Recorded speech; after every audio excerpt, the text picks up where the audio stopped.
Welcome back to another episode of Podcast P. Today we got a very special episode.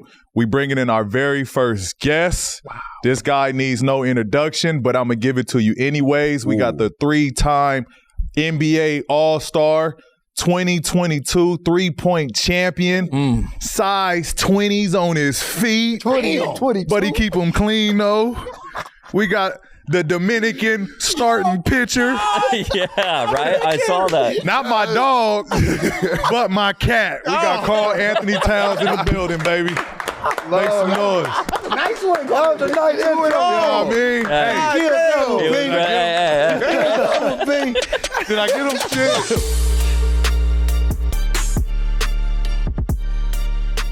We appreciate you making time for us, man. We know the schedule busy. Summertime, though. Appreciate having you on. Man, anything for you. Man, first of all, this man came with a crispy-ass hairline for this one. I feel special. I did. Hey. looking like young Indiana. Right? You doing real young. Still? You got my edges right. Laid down, do-rag just came off. Who cut you up? Shout out to your barber. Shout out my guy, Kenny Blends. Shout out Kenny Blends. Kenny Got Blend me with right. Name. Did he try to tax you anymore after the last episode? No, Same price? No, same price. Okay, Same price. okay. Same price. He kept the low. What's a reasonable, NBA haircut price?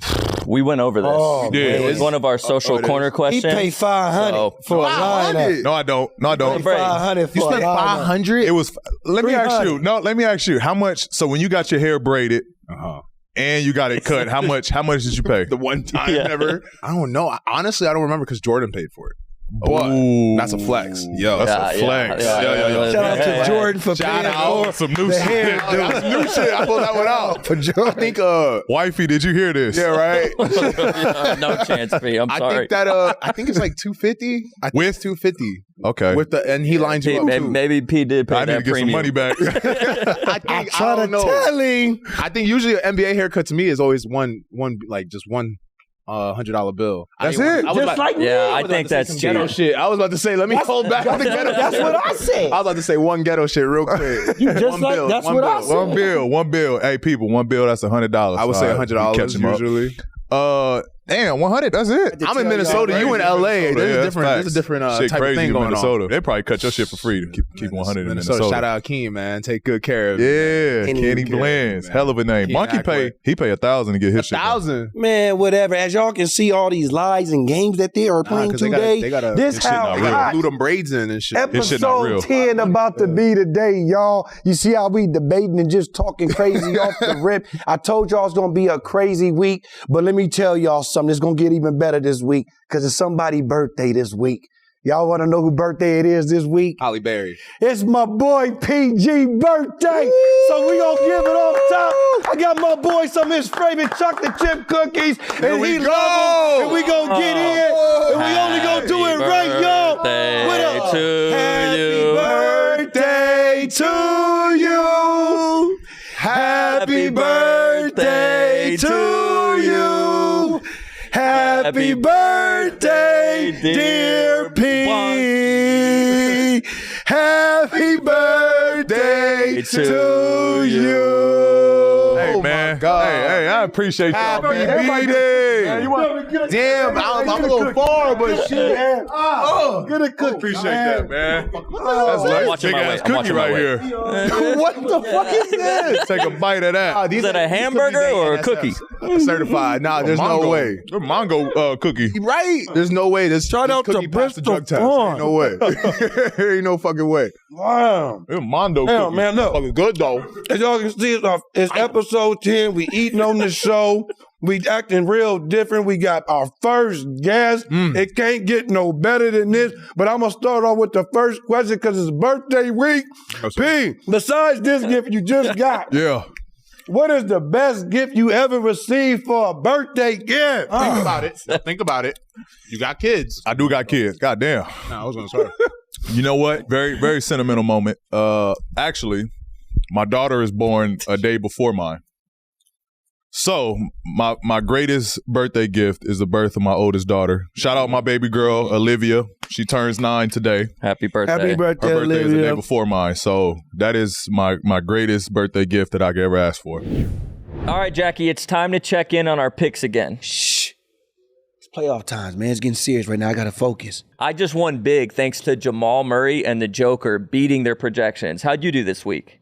There you go again. You know I'm up as always.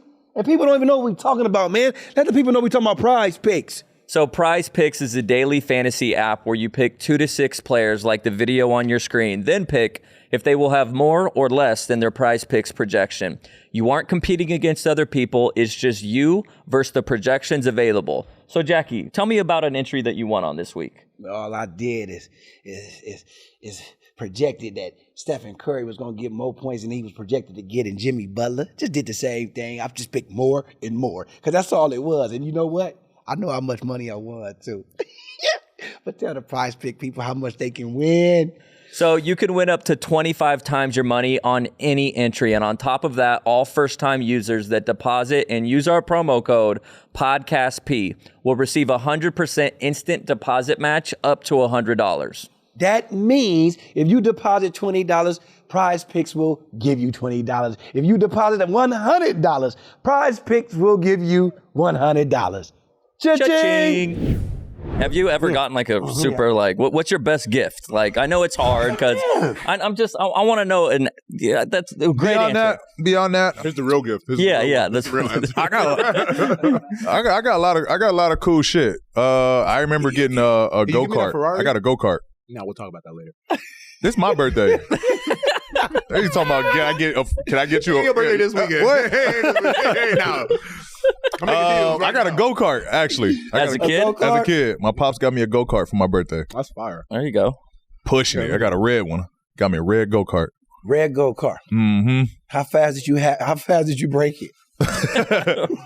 That shit was dented because it came with like it had like a little roll cage on it, right? Got a Mario Kart for his birthday. That shit had dents in it like probably first 2 weeks. Paint on it, chip. I only made 2 weeks. 2 weeks. How old are you?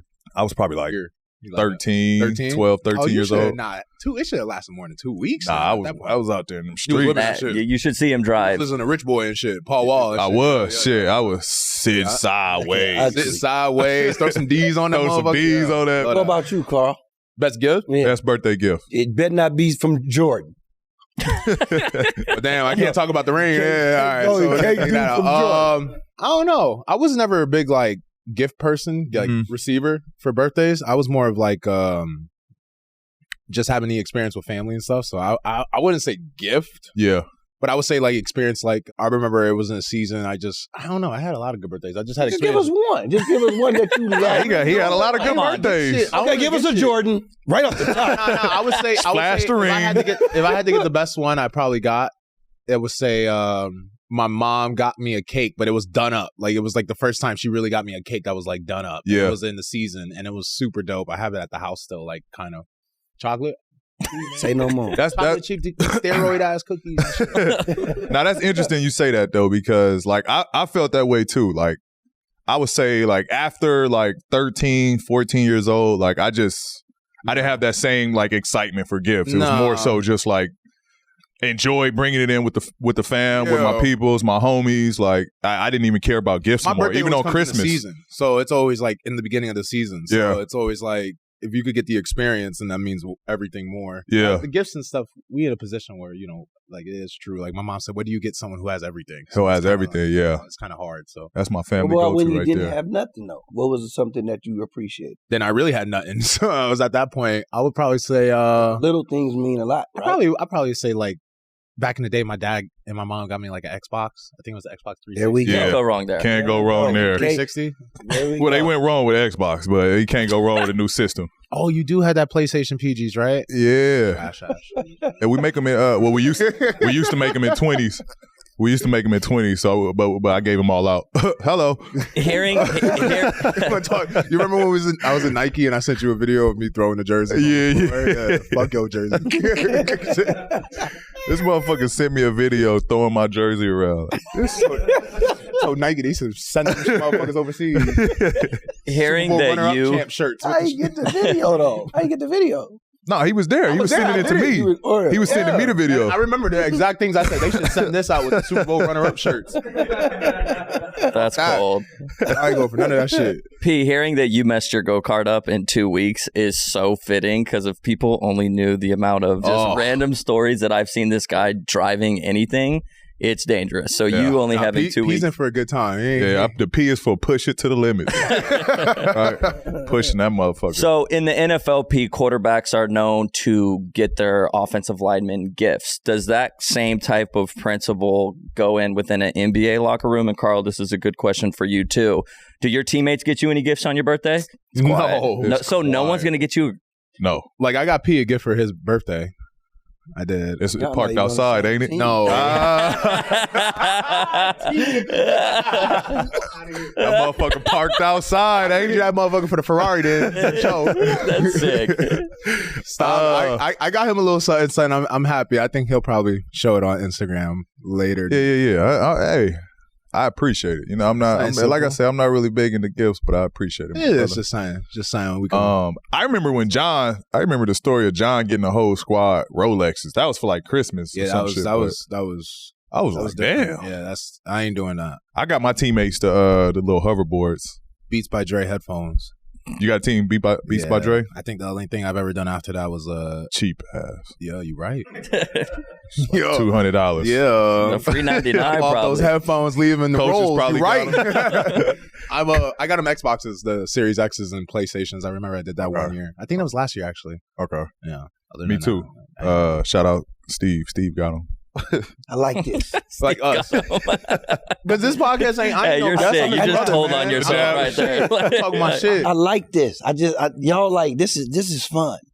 It's like the reason why I'm gonna ask this next question because this just looking at y'all's just competitive. Like, yeah, this is fun. Like this is dope. That's what I'm saying. We not this is little I'm not bro a guest. over there, I'm his man. brother. I'm just here. Like y'all funny as hell. little bro. But like, let me know and let the people know. Like, just looking at y'all right now, how the hell y'all become friends? Where y'all first meet, man? Like, where Let's did hear this Carl's go story down? first. I want his first. Let's go his first. I want your first. I met PG because I'm bad at this. Yeah. They don't know how they met. It's like an ongoing thing. It just happened. I mean, it was natural. I think I was coming up in the draft process, and P was there helping us like learn and teach us and stuff. And I don't know. I guess I had a natural connection with him, and we bonded. And over that time, like P really taught me like what it was to be like an NBA athlete and like not even spend money like loosely. I'm talking about spend it right. Like I never knew what a chef was. I heard that in rap songs and shit. I saw billionaires and shit had that. I was like, shit, maybe I'm in the Homewood Suites chilling. You know what I'm trying to say? Cooking myself from Trader Joe's groceries and shit. And then I'm going over and P's like, hey, if you ever want to come by and have my chef cook you some food and stuff, I know you've been away from home for a while. Like, come over. Yeah, I heard that. I heard fried chicken. I heard motherfucking, you know what I'm trying to say? So I pulled up, went there, food was banging. I said, PP, I'll be back tomorrow. Came back every day. Next thing you know, I was like, P, you know what? I know Reggie here.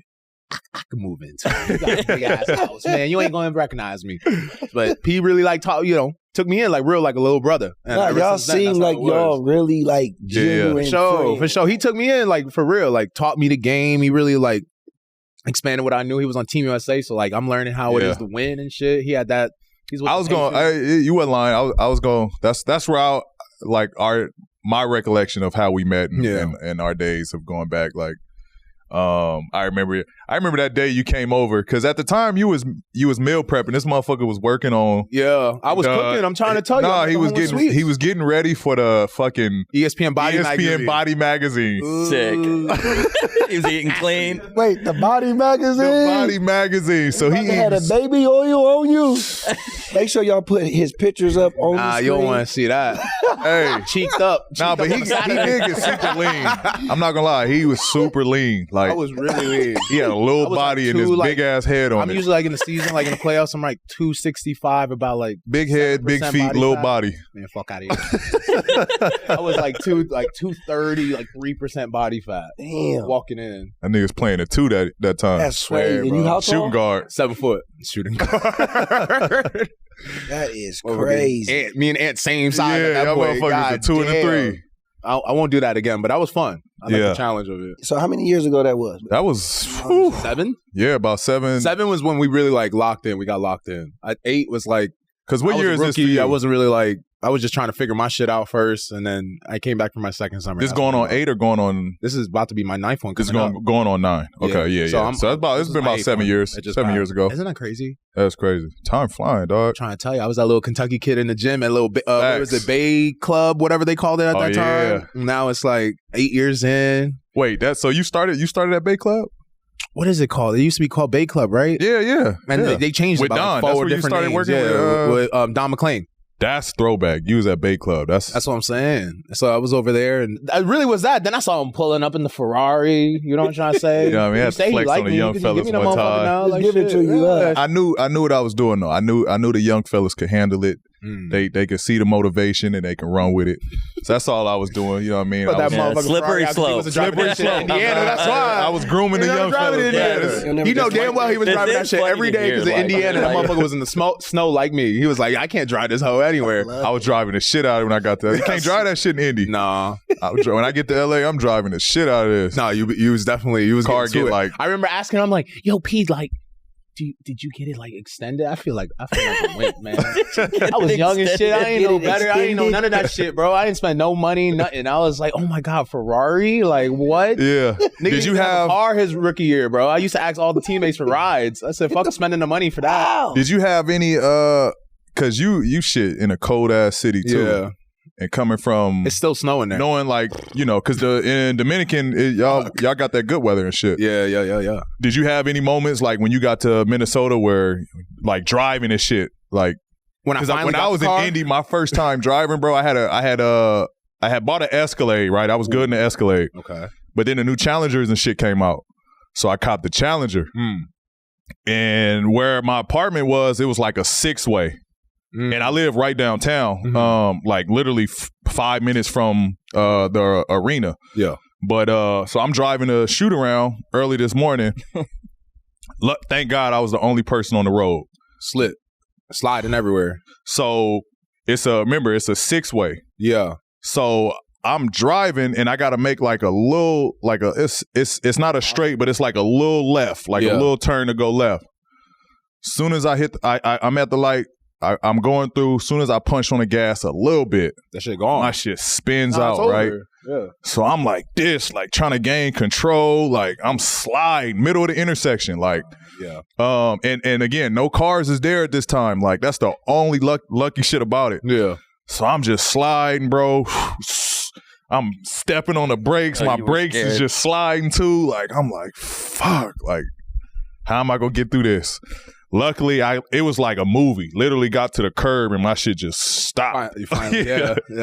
That's how it always happens. And bro, I was just like in the car, like, what the hell just happened, bro?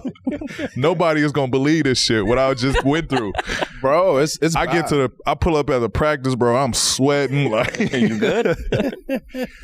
Oh man, I know if everybody saw me, they was like, bro, it look like you seen a ghost right now, bro.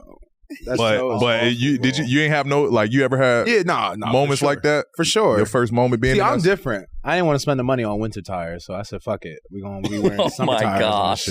I didn't want to spend the money on I didn't want to spend the winter money tires. On Don't let Google fool you. Don't mean I'm spending that thing. I got a story, though, about how we knowing each other, how y'all met and everything. I got a story about when I say I met Carl. Yeah. Okay. And thanks to P. Okay. You know, so I probably met you a couple more times, but really thanks to P. Mm-hmm. When we went to P's wedding in Italy is when I first great drunk festivities met Carl, really, where I really got the bond with him. Yeah. When I say this is a cool dude and I see why you mess with him. Yeah. I see why, because he's like a big kid. Big kid, cool as shit. He's fun all day. He literally just has a ball. He can drink. Yeah, outdo you all that. But it was something. I'll get to it now. Don't let me know. I'm Dominican, like you said. Dominican starting pitcher. You know what it is in the dugout. We get to it. Get to it all. But I seen something interesting in him when we was out there in Italy. Out of all the things, even though he was drunk, he was taking pictures. Yeah. And he was taking some nice pictures.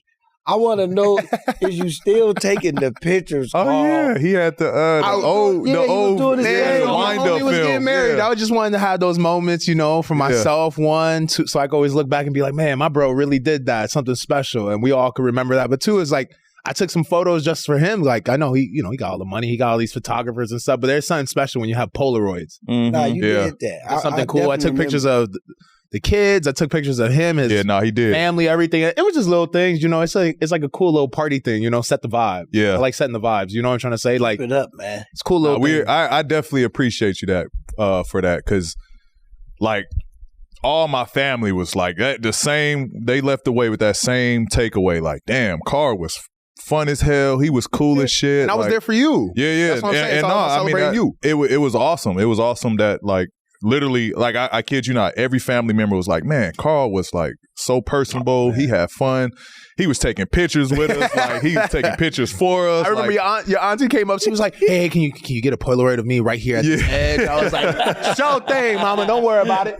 I got you." He was cool. He was literally cool with everybody. Nah, And Italy you was a talk and blast. Just chill. I'm about my people for sure. I saw your ass. I remember we was in the town, and I had took like a little early walk, and we was in Italy, and I'm walking to town. I see this big motherfucker ordering ice cream. Yeah, gelato expert, bro. Me and wifey just taking a stroll, and like out of nowhere, you just see Carl big ass like random as hell. Really ordering He some gets gelato. ice cream and shit. Gelato This expert, bro. motherfucker. Let me tell you, Sorrento, I could tell you everywhere to go for ice cream now, boy. Best ice cream and pasta. Yeah, it was multiple times. I remember before we got on the boat. This motherfucker went to go get ice cream. I remember coming back from the welcome dinner, and I was like, and everyone, we just all drunk as hell. And everyone's drunk as shit, and we like.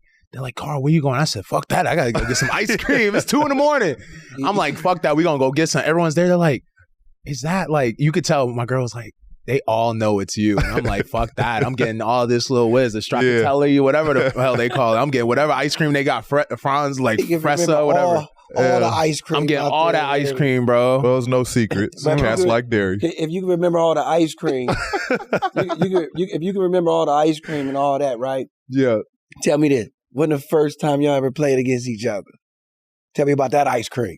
First time. That ice cream. Tell me about that ice cream. Hey. I don't remember that one. They got 29 flavors. Hello. Stop. He gave you 29 I remember. I don't even know if we played ones, but I remember the first time I really remember playing him in a shooting game. I busted his ass too, but I remember it was me, him. It was me, you, and Marvin Bagley. You remember that at Calabasas High? Oh, I do remember that. Nah, that motherfucker. I don't know what you was on that day. That was his gym. He picked it. Think about it. I let you pick the venue. He picked his little MGM Grand. And That's shit, when he was a shooting guard, though. That's when he was working on the Body gym. I let him pick magazine. his shoes. His shoes just came out. I got like my little beaters on. Hey, that was the Body magazine year, so he was a shooting guard at that time. Oh my God. So wait. So where was this? This was at Chaminade, I think, right? Chaminade High School. Calabasas High, I think. Wait, is that Calabasas High? I think you were with Mike. You remember the one where you like go through the It was middle? Chaminade. It was Chaminade. Is that Chaminade? Yeah. That was the first time y'all ever played. That was like shooting. Nah, we was just working out It's together. funny though, because we was working out, but we wanted to like kind of mentor and show Marvin like how it is like NBA workouts, what kind of that level looks like when you're at the top. Like this is what he's. Marvin was still in high school at the time, right? He was going to Duke. He was in. I don't think he was at Duke yet. He was going to Duke. I thought he was getting to the drive. No, there's no way. He was in high school. He was in high school. Yeah. He was that boy could jump. Yeah, Oh my athletic God. wise, Athletic he had as us. hell. Oh my God. He Me had and us PG beat. was like, we're gonna stick to the shooting games over here, all right? No, I definitely remember our first time y'all came to Indy. I remember the first game. Tell us more. Came to Indy. That was a long time ago. Y'all actually had 29 some flavors, was it? 29 flavors, different flavors. Did you have 29 points? Some of them were 2s, some were 3s, a couple free throws, Couple and ones. couple and ones, 3 scoops. couple. If you had a good game, then shout out to you. Man. I just care about did we win or lose. That's Y'all all I lost. care Y'all about. lost. Y'all lost? Y'all lost or we lost? Y'all lost. I don't believe that. Yeah, y'all lost. You Pull started. this shit up. Let's look it up. Pull that shit up. Y'all had a good team. Y'all When they had, do an NBA, review that hoe. Right? Review that shit. I love y'all had a good team. Y'all had That was my rookie year, right? Yeah. That was with me, Well, KG. that was the first time we played. I don't know. I didn't know we were a were rookie. actually. Did you play that year? Like I against played. us? I played. Y'all team, y'all was with Me, KG. Wig, Zach, KG. Y'all had Shout out, rest in peace, Adrian Payne, Andre Miller. Tayshaun Prince, Tayshaun was on that team. Kevin Martin. Kevin Martin was on that team. Y'all had a squad. Y'all had a squad. We got it going at the end too. That's when we beat the Warriors when they had to get We were actually blowing y'all out that game, and then late. It happens. We were up by like 20 something. For real? Late in the watch third. This game now. We were up like 20 something late in the third. So when I go to your house, we just went on a drought just because I have no idea. I remember it. We went on a drought and we had a tough time scoring, and y'all brought it all the way back. Y'all were down by 1 point. Like last minute or so, y'all were down like 1 point. And Monte put the game away for us. I think he got like a layup. God, you did have Monte. Yeah, we got like a layup, and then he got a block on Andre to seal the game. This is so great for my next question. Certified bucket. I love it. Bucket. God. What? The Mississippi Bullet. Huh? You average 26 playing him. You average 25 playing him. Who got the head up though? I have the best record my first couple years. You got that. Speaking of all that, man, look, y'all ever talked about playing together? Y'all We about to get some tampering. Hey, I'm plead the fifth, nigga. No, I don't. Just do the Dave Chappelle. Plead the fifth. Plead the fifth. Yeah, we plead the fifth. We talk about golfing. Y'all gonna plead the fifth? He didn't say We what. definitely talked teamed about up. We golfing. definitely talked about we definitely Basketball, talked about teaming up for NBA fishing, basketball, you know not 2K. Talk about real life. We talked about my player. teaming up for fishing and shit. You feels me? Like For fishing? for Yeah, sure, yeah, we for talked sure. about bass teaming up. and Okay. pike and all that shit. I get it. They don't want to have the NBA say some I'm trying to crazy keep stuff. all my They We do. know that So, answer. We know that answer. We just know that they're good friends, and if it happened, and the world wanted that to happen, hey, anything can happen. But right now, he's a Clipper. I'm a wolf boy. So you guys have had a couple of the same teammates, and I got two of your teammates that I'd like to talk about. The first one is Pat Bev. Oh man. Talk a little bit about that Pat Bev effect and what it's like playing with him. We've heard it from P. And just from your experience with him, how have you enjoyed Pat Bev as a teammate? Man, he's special. He's special as a player, as a person. You know, just he's a winner, and he breathes winning. You know, and it's great that his competitive juices fly that much because in practice and stuff, it pushes you to another level. He's one of those guys. Of course, I've always seen him from afar. Like you hate to play against him, but then you would love if he was your teammate. Mm-hmm. And I couldn't have been more right. You know, Mm-hmm. you love playing with him. You hate seeing him on the court against you because you know he's just a pest and he's annoying as hell. But he's one of those dudes that like whatever you say he lacks in size or he lacks in skill, whatever, he makes it up totally just by being himself and being like that kind of that energy you need as a leader too. Yeah, that is Pat all the way. That is very because Pat he's a winner. Like he's a winner. That motherfucker wants to win. He's about anything, the right bro. shit at all times. Bro, I've seen this man play video games that he has no idea what the controls are. Talking about, I'm gonna beat the fuck out of you. Get the fuck out of here. I'm like, bro, don't worry about I it. know how to fucking press the controller right now. I figured this motherfucker out. That's Don't what it says. Don't worry, gang. I'll figure this shit out. And he put money on it too. He'd be like, "Yeah, I'll whip your ass in this $100." That man picking up the controller, like, what the fuck is this and shit. No, Pat is ultra competitive. I remember we were playing Dallas.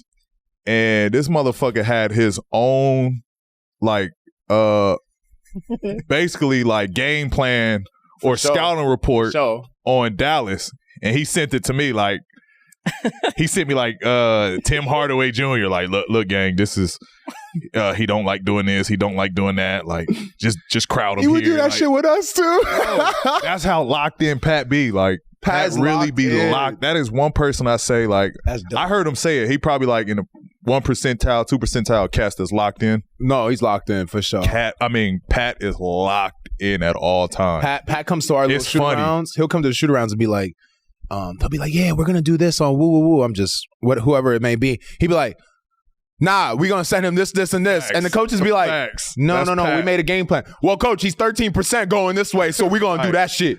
And then he, you know how it always ends. That's Pat. And then Pat goes, and the coach be like, well, we spent all this time. We made this game plan. We're gonna follow this. And if, things change in the game, that's not right, coach. But you the coach, so I. Hey, that's Pat, dog. And he get mad. He got his dreads be all the. And he just walk away. And he's like, that's not right. That's not right, gang. That's not right, gang. Right. But you the coach. You right. Bro, that's Pat. Bro, Pat, I'm trying to tell you. When he says locked in, he's locked in. He was playing, who else? Funny ass moment. I think we was playing Phoenix. And we talking matchups. And they go, book. I got that motherfucker. Out of nowhere. He be that tight. Yeah. Yeah, like, I got that motherfucker. We like, all right, shit, say less. Save us the trouble. Yeah. Shit. And he just had the whole game plan like, yeah, I forced that motherfucker right. He don't like to go left. 2 dribble pull-ups. He gonna pump fake, try to step through. I'm gonna stay down. I'm gonna stay down, gang, because I ain't trying to get, like, he just went through a whole checklist before we even played this motherfucker of how he's gonna play. Bro, he's locked in, bro. He's locked the fuck in, bro. There ain't no plan. Shout out Pat, man. He be locked. I want to go back to when y'all was talking about gaming, because, we all gamers up here. For sure. But I want to know, because y'all talk a lot of smack, because y'all like brothers and all this type of stuff. I want the same question for both of y'all. What game would you whoop P ass in no matter what? And same for you, P. What game would you whoop Carl ass up in no matter what, hands down? I can't wait to hear this. Wait, he wouldn't beat me in any. I ain't gonna lie. Oh, that's cap. That's big cap. Cap. No, maybe 2K. Oh, that's I don't play a lot. I don't play it that much. I play it here and there against friends and stuff, but then I'm not like dedicated to playing it like every moment of my day. Cat, I don't think he could fuck with me in MLB The Show. I don't think he could fuck with me in Call of Duty. I don't think he could fuck with me in Madden. Cat, we played together. I don't think Call he of could Duty. fuck with me. We played together. Whose mic wasn't working the whole time? That don't have nothing to do Mike with and you not having kills. Was not even working. That has nothing to do with you not killing. First of all, do not talk about that when we got YT in the fucking room. Do not talk about that with YT in the room. See, I would say 2K. He got me. I think he'll have me in 2K. 2K, Call of Duty. Baseball, you Dominican, so you might have so it translates to the game? Shit. Yeah, you might have a little better eye and my IP address and hand-eye coordination on baseball, so you might get me in the show. Right. Dance Revolution, your feet big as hell. I beat you in that. My feet better than your feet. So you're not right now. Why don't you play in any of our leagues? Yeah, why we don't play with on Xbox? Oh, yeah, you got that. You on Xbox? You on that bullshit Xbox? He can do Call of Duty with us. So wait, what's the league he playing?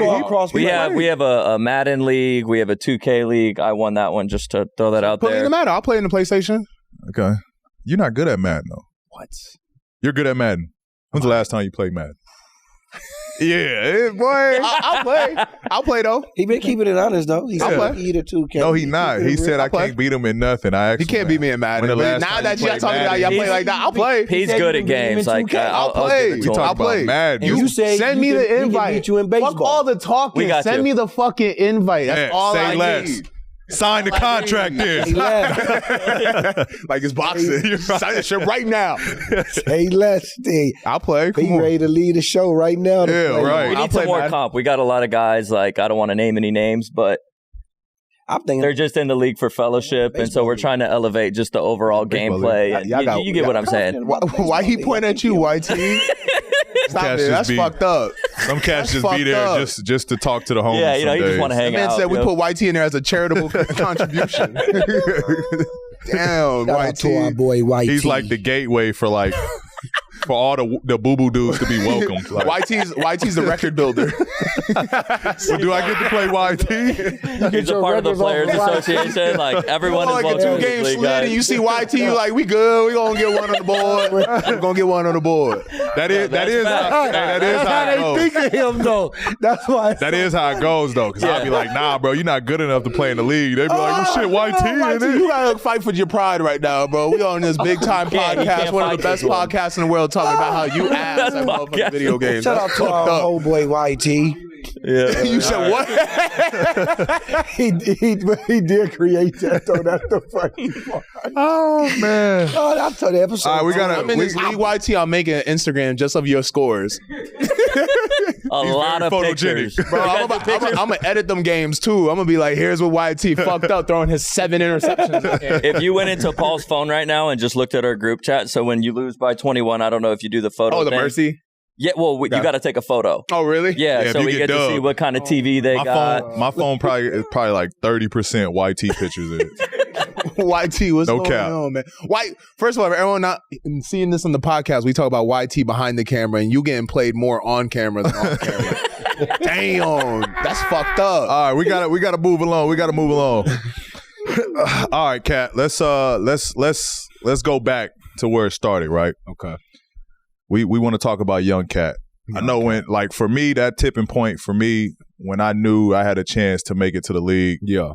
I just knew I was different. Like, I was tall, but I had like guard skills. I was able to dribble the ball. And you got taller. And then I started to stretch out. But I knew I was different from. I didn't say nothing, bro. That was him. What you mean? You was the only one going. I felt the presence. I got. Trust me, it gets really bad in here. I felt the presence. But no, for me, I knew I was like different amongst all the other kids because of my height, my skill set. It was very different, and so from there it was just like, all right, I just need to run with this. Like that was like my opening, is to run with this. Like what was that moment for you where you realized NBA might be a chance for me? I think for me, it was when I was a freshman in high school and I was playing against the Dream Team, V2, with Kobe and all of them. And I played them in Vegas, actually. And when I played that game, you know, you're a young kid. You're playing against literally the best players in the world. And, you know, everyone's in their prime. Bron's in his prime. Kobe's still in his, like, prime. Deron Williams is on the team who, you know, was regarded as the #1 point guard in the NBA. And Kevin Love was on the Minnesota Timberwolves in his prime. Tyson Chandler just won a championship with Dallas.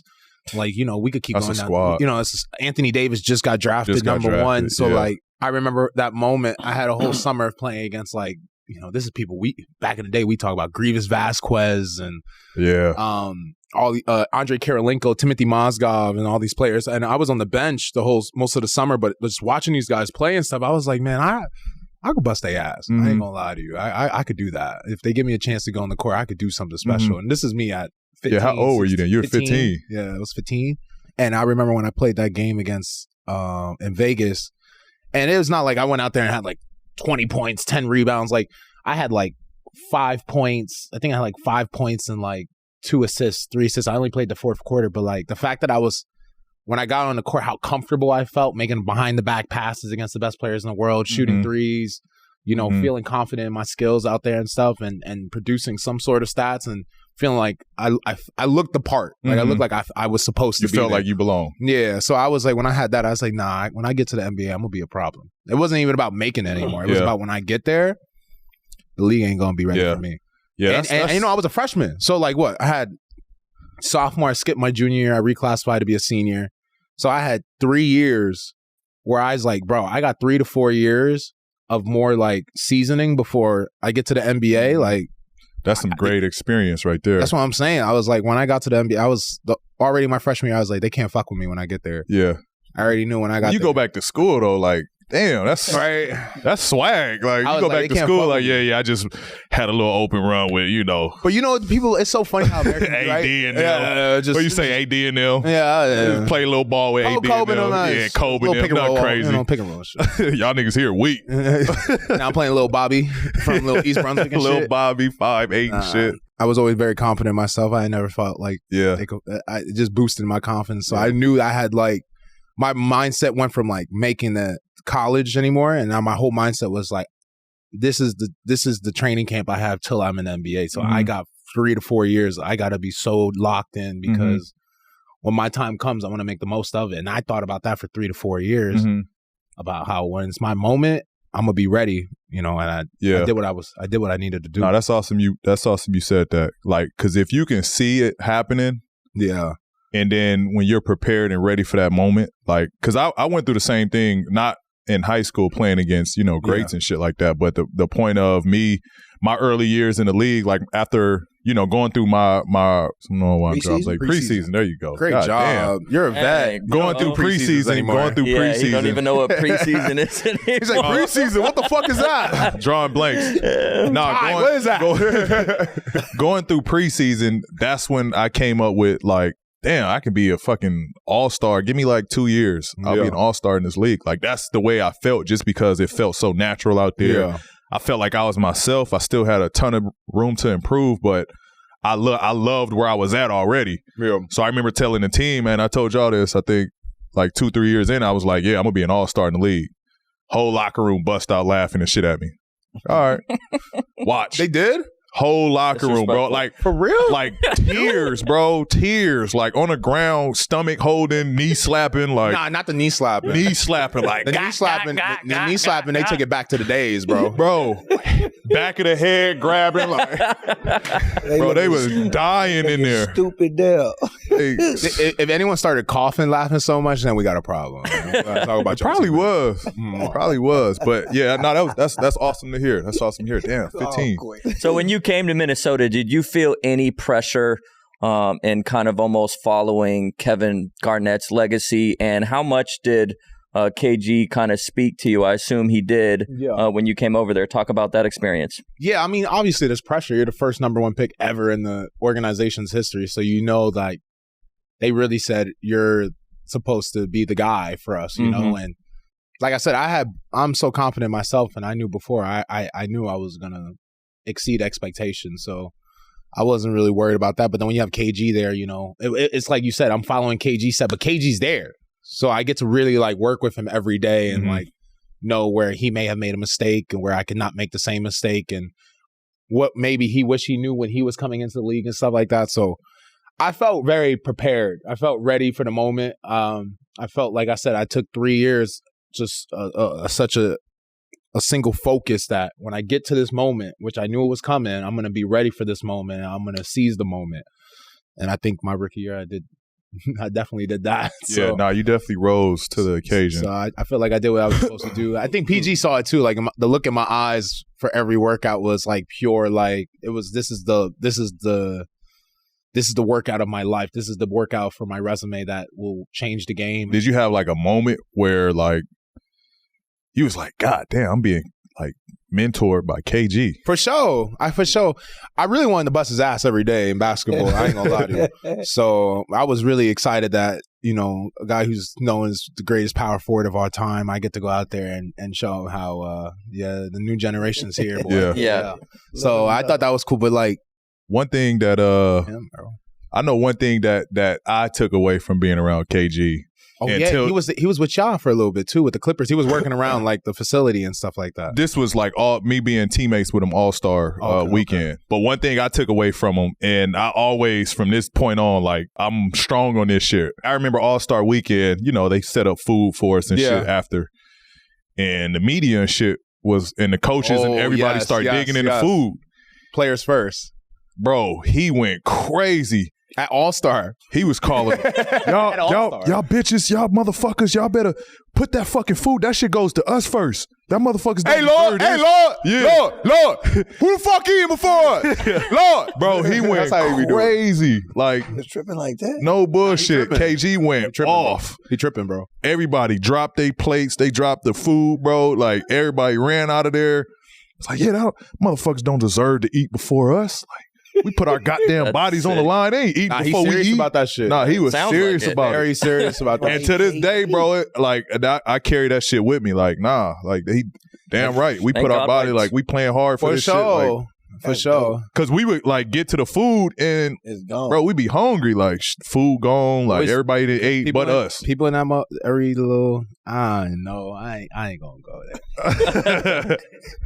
Well, thank God YT wasn't there because that would have been. Damn, why YT? God damn. YT, we don't have to get you a therapist, bro. Kat, so we talked about it a couple episodes ago about just like trash talkers in the NBA. Yeah. And so do you have any, we hear some of the stories that have been out about KG and being a trash talker. Yeah. Do you have any good stories you remember as a rookie or Of playing him? with him a little bit of him just going off on somebody? And could you share that with us? He's like, hell yeah. What? Like, what's the most disrespectful? I mean, but you seen it. It's a viral video. He's like, trash ass. I was there. I heard him say it clear as day. It was better in person than it was on video. I'll tell you that. It was better in person. Than Fair enough. I would say that was up there. I mean, there's a lot of good ones. I mean, but that one, I think that one's a good one. That was a funny one. That was funny. I think he was talking to EG. I think at the He time. was. Boston, He was talking to EG too. Nah, he was in Minnesota. He was talking. Yeah, he was behind the bench. He was behind New the Orleans bench in his game. little sport coat, bro. Yeah. Oh, he was in a goddamn sport coat talking shit The like New that to Orleans somebody. game. I wish I could be a fly on the wall like when they played in the 90s. Because social media now, we can catch all that shit. I know they were saying some crazy Bro, shit. I'm going to tell you the back funniest thing, playing video games with KG. And in a Call of Duty lobby. That is the best thing I I've got a ever story about that. Bro, that too. shit is the funniest thing I've ever seen.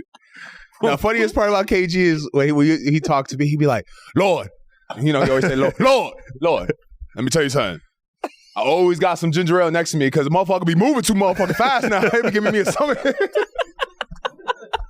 Wait, he said they moved too fast.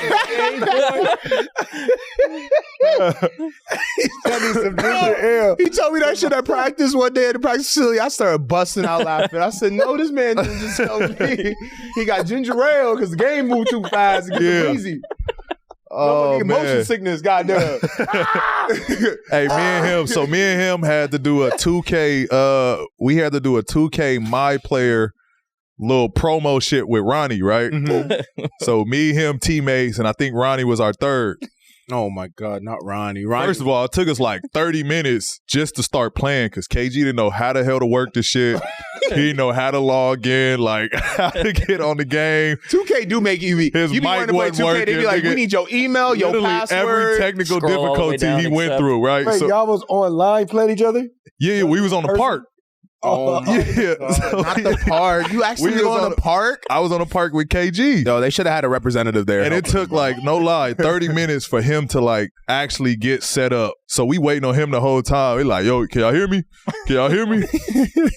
So we finally start playing. Now we in the game and he still don't know like. He don't know what to do. Like, YG. He calls me YG. Yo, YG. Why call you YG? Because I'll call him OG. So he like, yo, YG. I don't know what I'm doing. I'm mixing though. I'm getting my bag. It was just funny because he didn't know what the hell to Think do on about the game. what you had that experience. Imagine being in a Call of Duty lobby and no one knows it's him. Yeah. That's hilarious, bro. But I want all y'all podcast camera. Look, think about this. Kevin Garnett, one of the greatest trash talkers of all time, is in a Call of Duty lobby arguing with a 9-year-old. The greatest fucking thing you've ever seen. I wish I had content to show y'all that shit. There ain't nothing fucking better, bro. And he in game chat. He going nuts. Then you feel bad. I gotta back him up shit too. I'm like little Tommy out here gonna cry to his parents, man. KG over here going nuts. Cussing his ass love off. Oh my God. I want to play with KG. Yeah. That would be sick. We gotta get him in the league. I told the guys my welcome to the NBA moment, right? We was playing Celtics and they had the monster lineup. Oh, they had everybody. Had everybody. Yeah. The fucking Shaq, KG, Paul Pierce, Ray Allen, Robinson. Nate Robinson, Rondo, and like they had the monster lineup. The shortest guy on that team. He said the little point guard. What was your like welcome to the NBA moment? Personally, for me, it was when I walked in the locker room. I was like halfway during my rookie year, and I looked at my jersey, and we were playing the Memphis Grizzlies, and I was like, wow, like, I don't know why it hit me then, but it was like, wow, like my name's on the back of an NBA jersey. Yeah. And like, you get so, I don't know if I was just so caught up in it being my rookie year, and I was like, I got to keep my head down, just keep working. And I finally, I think for that moment, rose my head up and was like, wow, like, look where I'm at. Like, you know what I'm trying to say? Like, yeah. So I think it was like that. I think in the basketball game, I don't know. It was one of those moments where it's like, I'm playing Marc Gasol, Zach Randolph, Tony. It was like something special, but I don't know. I just think that I for the first time, I rose my head up and I was in a great mental space and I was balling and I was on a good run. And I feel like I just rose my head up for the first time. Yeah. And was like, wow, like, I'm really here. KG walks in, what's up, Lord? Like, gives me a high five and like a handshake, whatever, a dap and everything. And I'm like, I'm really getting like a dap from KG, who's my locker locker neighbor, and my name is on the back of an NBA jersey, on a Wolves jersey. Yeah. So I was kind of like, I don't know. I think I always remember that moment because I just stood there for a little bit and I was like, wow, like, I really did this. Like, I really manifested this. I said I was going to do it, and I did it. And now we get to go out here and play against, at the time, was one of the best teams in the West. Yeah.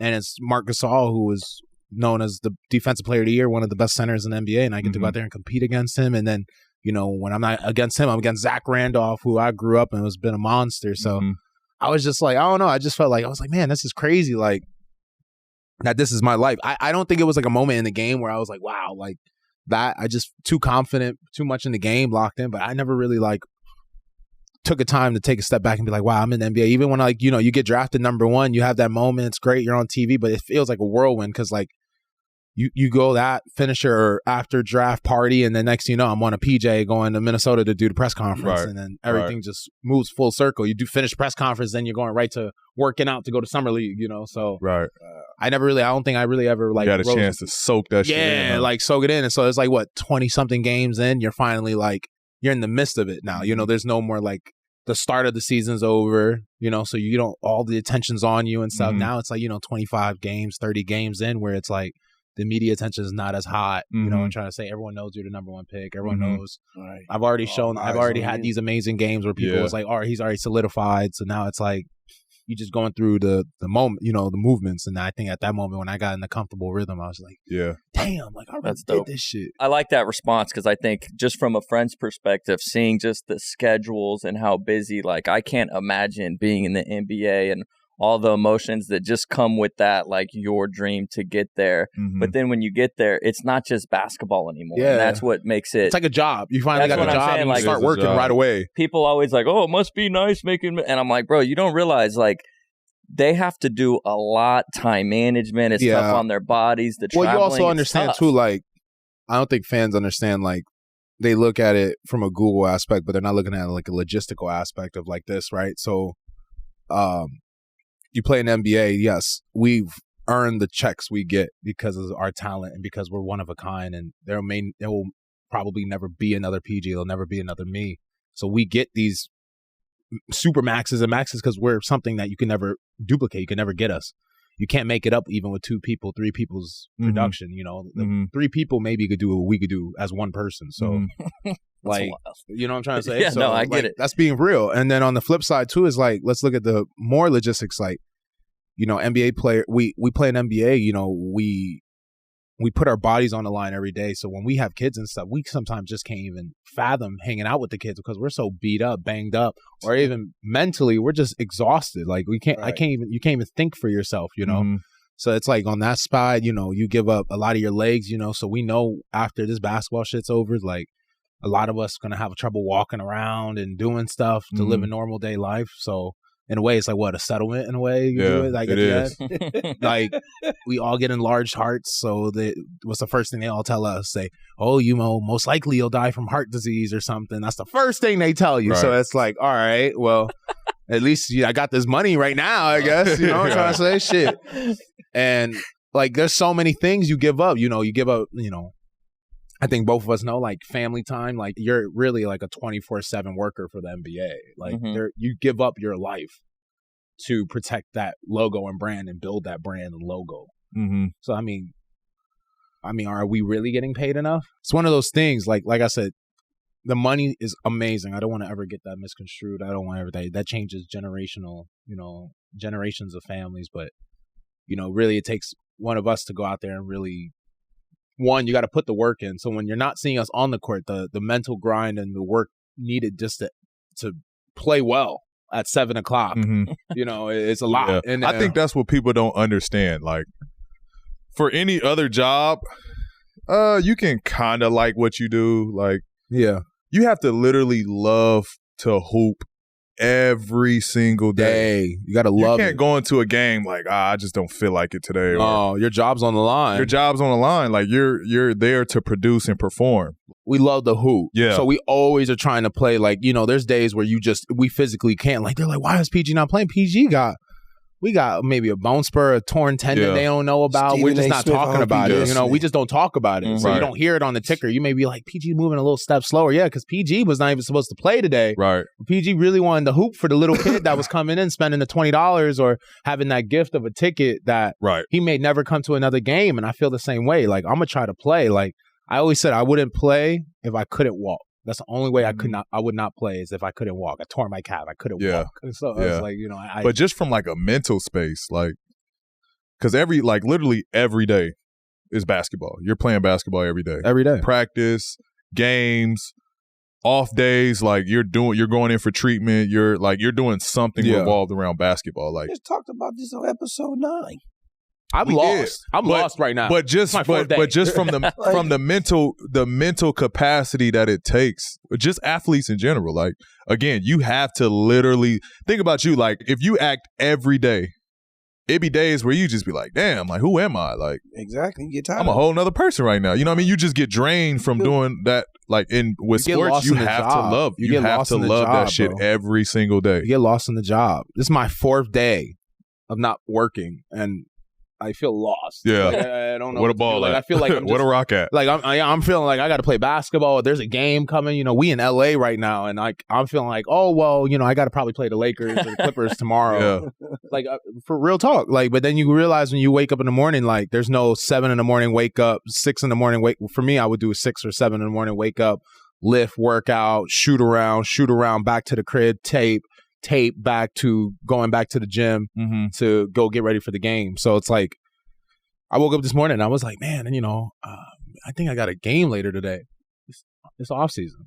And then I want to work out. The first thing all the people say is like, you know, hey, you got to relax. You got to give your body. I got injuries from the playoffs that I got to let heal up and stuff. And they're like, you got to relax. You can't go out there, just start running everywhere and doing stuff because, you know, it's not going to give a chance for it to heal. So it's like you really lose yourself in this job. You feel lost without it.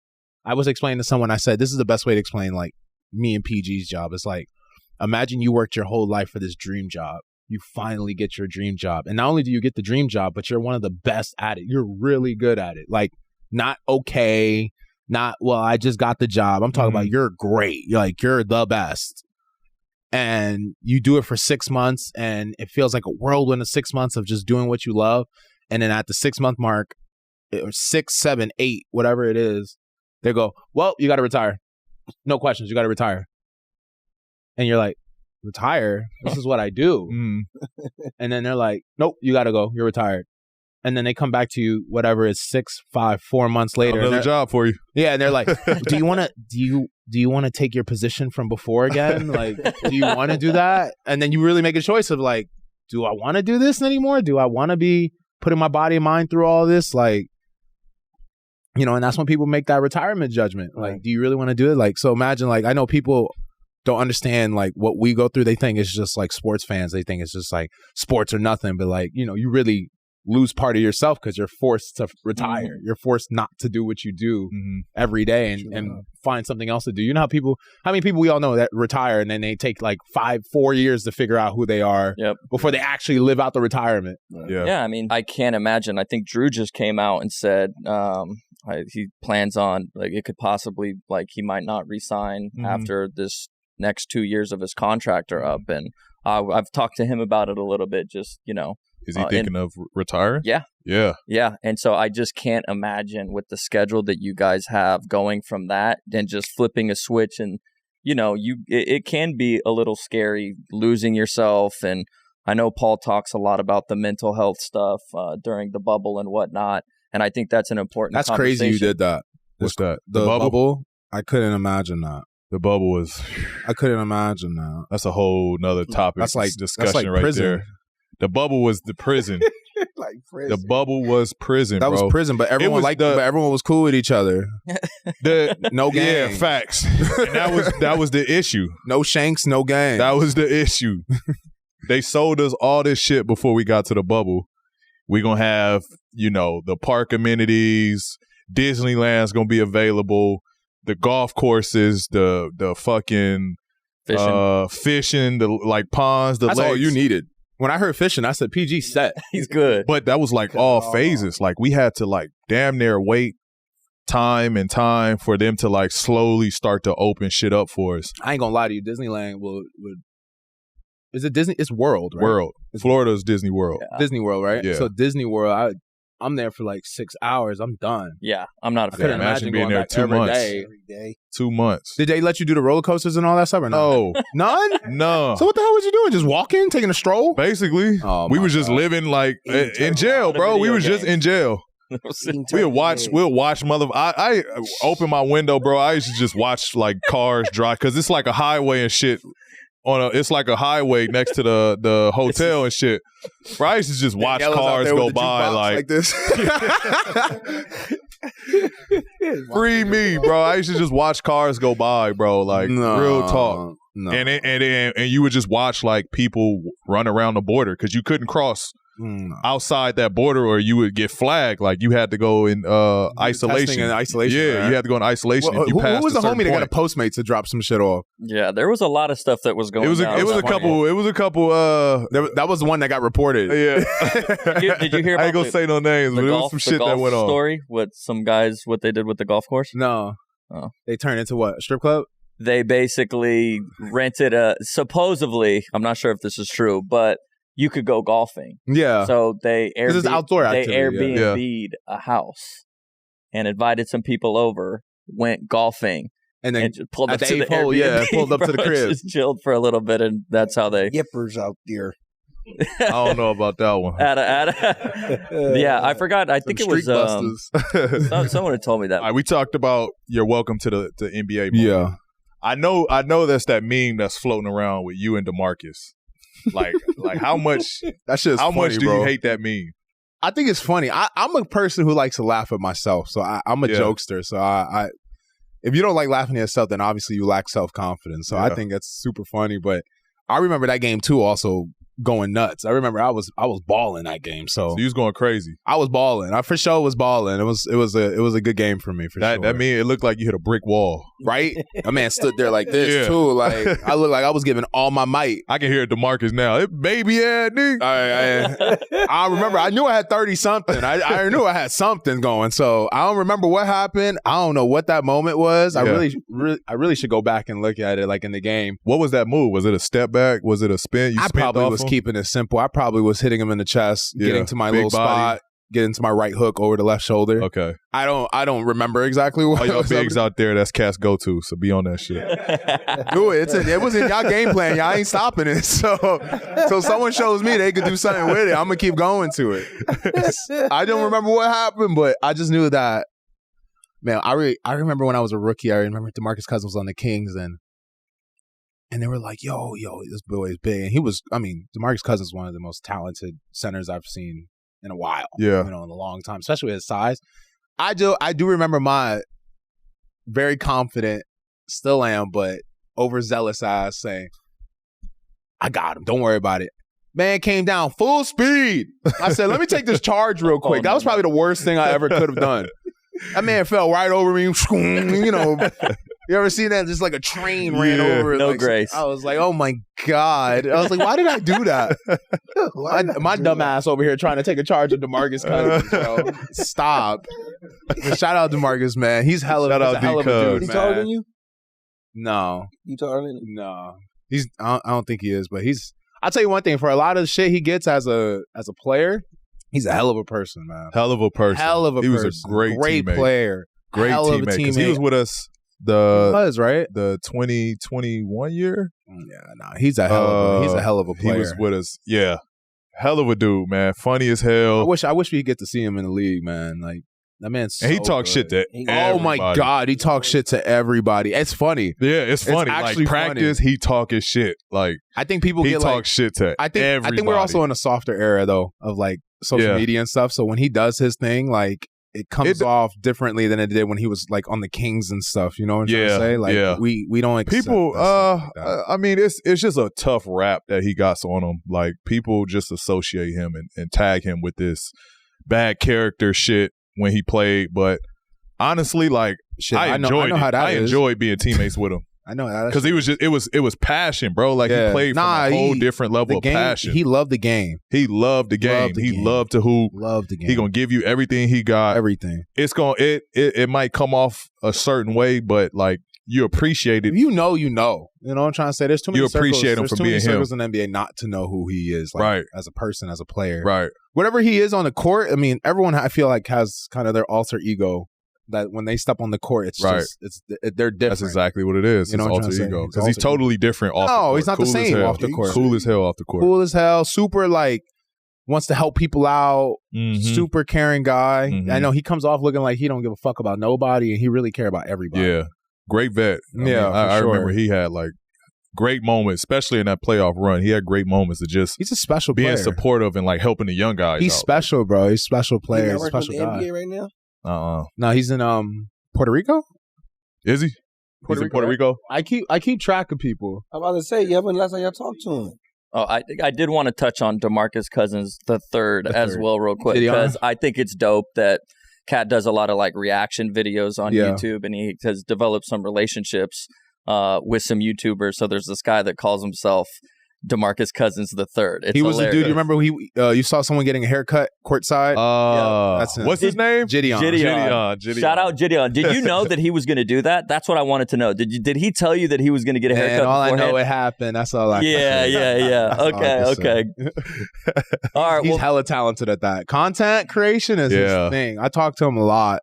We're really good friends, and he tells me like. He really wakes up and is super excited to shoot like the content his fans see, and like he calls me. He's like, "Bro, like I'm gonna do this, I'm gonna do that. Like I'm super excited. Like, is there any suggestions? Maybe I do something else, like thing." And I was like, no, maybe you do this. Maybe I think you're perfectly fine the way you're doing it. Maybe I would be like, sometimes I just calm him down. I'm like, yo, you're gonna like go to jail. Like, relax, bro. Like, he's like, that's the point. Yeah. I'm like, all right.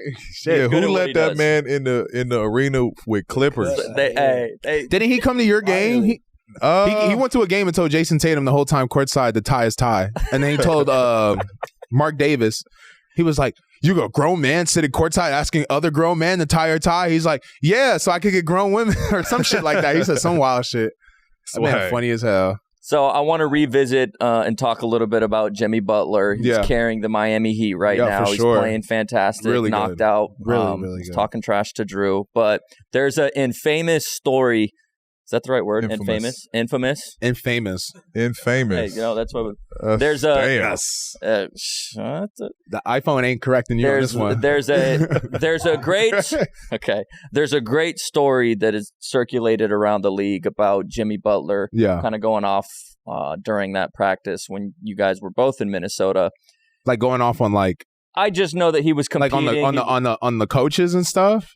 I don't really know the whole. You got to story. walk us through it. You got to set that up for us. Set that scene for us. Because outside looking in, like we was like, damn, it's total chaos in Minnesota right now. Like, no, for sure. It was like Jimmy versus Minnesota. Like that's what like I took away from it. Like, I mean, much respect to Jimmy. Let me tell you that before I start anything. Like, I needed the help to get to the first playoffs. It's a team game, and we both did a lot of work to get us there. So, shout out to him. I don't ever want to disrespect no. I'm not a man. I don't know what the world is right now, but I wasn't raised to disrespect nobody. I'm not a disrespectful kind of man. So anyone that I disrespect, I obviously let them anger me. He who angers owns him.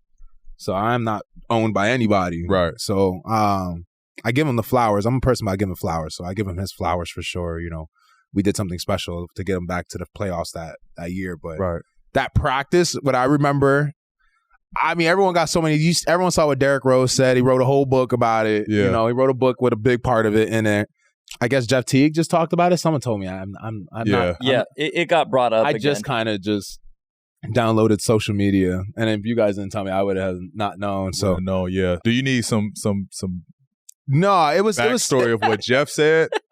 I mean, I'm gonna keep it simple. I ain't here to really talk about that story all the time, but like I do remember this. We had practice. We had that game. It was the 4 starters and another player. I don't remember. Sorry if I don't remember. And it was Jimmy, his boy from Marquette, Odom, and 3 other guys who ended up. I think one of them actually ended up being a starter for us. Mm-hmm. So we played, and I was balling. He was passing a lot. He got one free throw. And then I know we had a moment where we was arguing with each other. He said some shit. I said some shit back. I wasn't going for that. And then Tibbs started getting that shakes in there. See Tibbs shaking, and I like Tibbs like getting high. He's like smiling, he got that little smile with that shit. So Jeff said that Tibbs like to shake when he's excited. Man, he got the shake going. A shake getting him excited, boy. So I remember we was arguing. I know Taj Gibson was at the free throw line. That's when we started arguing back and forth with each other because we right next to each other. So it wasn't like either of us was like opposite sides. We was just right next to each other arguing. And I remember I remember what he was talking about too. He was talking about like a preseason game right before we played the Bucks, and he was talking about that to me, and I was like, I said what I said. Yeah, I love what I said too. And and then they ended up winning the game. I think they got a last second shot to go in. I think they made I think it was a free throw. They made a free throw late, and it's like running time 5 minutes. Mm-hmm. So it was like a quick like little scrimmage, whatever. And then I remember the whole thing happened when he's screaming at the people and everything. Y'all need me, walks off. Mm-hmm. Games, I guess practice is over. Mm-hmm. And we're in the preseason, so we needed the practice. So whatever happens, happens. I know that. Next day, we had a team meeting, and I remember the day after that, we had practice. We had practice again now. And then I remember it was all 5 of us. It was the starters, all the starters you saw, me, Taj, Wig, Jeff, and Jimmy versus second unit. I think it was the third unit. The third unit, I believe. And we lost by like 10. Third unit beat y'all. Yeah. With Jimmy. Yeah. Yeah. So that practice meant nothing then. Basically, I'm guessing not. Y'all third string is really good. Is what y'all we need to play them motherfuckers. Goddamn, right? Shit. With Jimmy, without Jimmy, that third string was just what it was. It's preseason. You've been in preseason. I've seen a lot. Yeah. You always try to win, but everyone's trying to really like work on that team. That's like they got something to prove. Yeah, I mean, whatever. It's whatever. I just know that I've been around long enough. Maybe. For us, it's just like I've seen a lot of teams where you play in the preseason and you're doing training camp, whatever, and it's like you ain't winning every game. You're all working on something. You're trying to figure out plays. There's maybe a miscommunication. That's the time to have it because it's the preseason training camp. But I do remember that fact. I remember that whole practice happened the way it happened. We had the team meeting the next day. I pulled Jimmy to the side. We talked. Told him what I'm about. I'm about winning, and I'm not here for all that. So if we about winning, then I don't really care about anything else that happened the day before. I'll let all that shit slide, all the rumors and shit in the summer. I don't really care as long as I could come to work and we could win games. That's all I care about. And then the next day we did our starters versus them, and we lost by like 10 or 8 or something like that. So that's what I remember from that day. So, I mean, I feel like everyone's giving an account. I don't want to give an account. But yeah, there's that. Yeah, so we want it from the source, so that cleared that. I mean, ask Jimmy that shit. I understand. and just for the public, the fans to know, that shit happens. Like, it just because of the situation, it got broadcast and it got publicized and blown out of proportion. That shit happens. Like, teammates get into it. I've been in locker rooms. I've been in practices where guys literally was grabbing each other by the neck. No, for sure. No bullshit. I've seen people punching each other and stuff, but like I said, like we had argument. We had the argument. Seen that. Yeah, right. That got say that. Javonte Davis. Things happen the way they happen. It is what it is. Mm-hmm. Could I have said more when I was younger? At that point, I could. But I really cared about the organization. I cared about that shield, that logo we all wear in the NBA, in the NBA logo. And I just was only about being a professional, So I probably have said something. Could I have said my truth and probably saved me a lot of stigmas and narratives and stuff people paint on me for sure. Mm-hmm. I took the approach of a wise man. A wise man says nothing at all. I took the high road and just worried about playing basketball and stuff. Obviously, social media took it a whole nother way, but I could say from then on, we, you know, me and Jimmy, we had our differences, but we seen each other at All Stars, and you know, we've talked, and I've asked how his family was, and he asked how my family was, and I think we had a cool spot. You know, so that's what you get. That's what you get, and I think that's healthy when you get two guys. I can't hold grudges. I ain't got no time for that shit. Yeah, but it's at the end of the day, it's also healthy. Like that shit can be healthy. You got two guys that want to get to the same place, but each guy is getting there differently. You know what I mean? And so that's just being expressed on how do we get there together. You know what I mean? Yeah, I mean, like I said, I'm not here to disrespect. I don't disrespect nobody. That's not who I am. I'm not here on some disrespectful shit. That's not like how I was raised. I wasn't raised to disrespect men or women, especially women. So like, I couldn't fathom.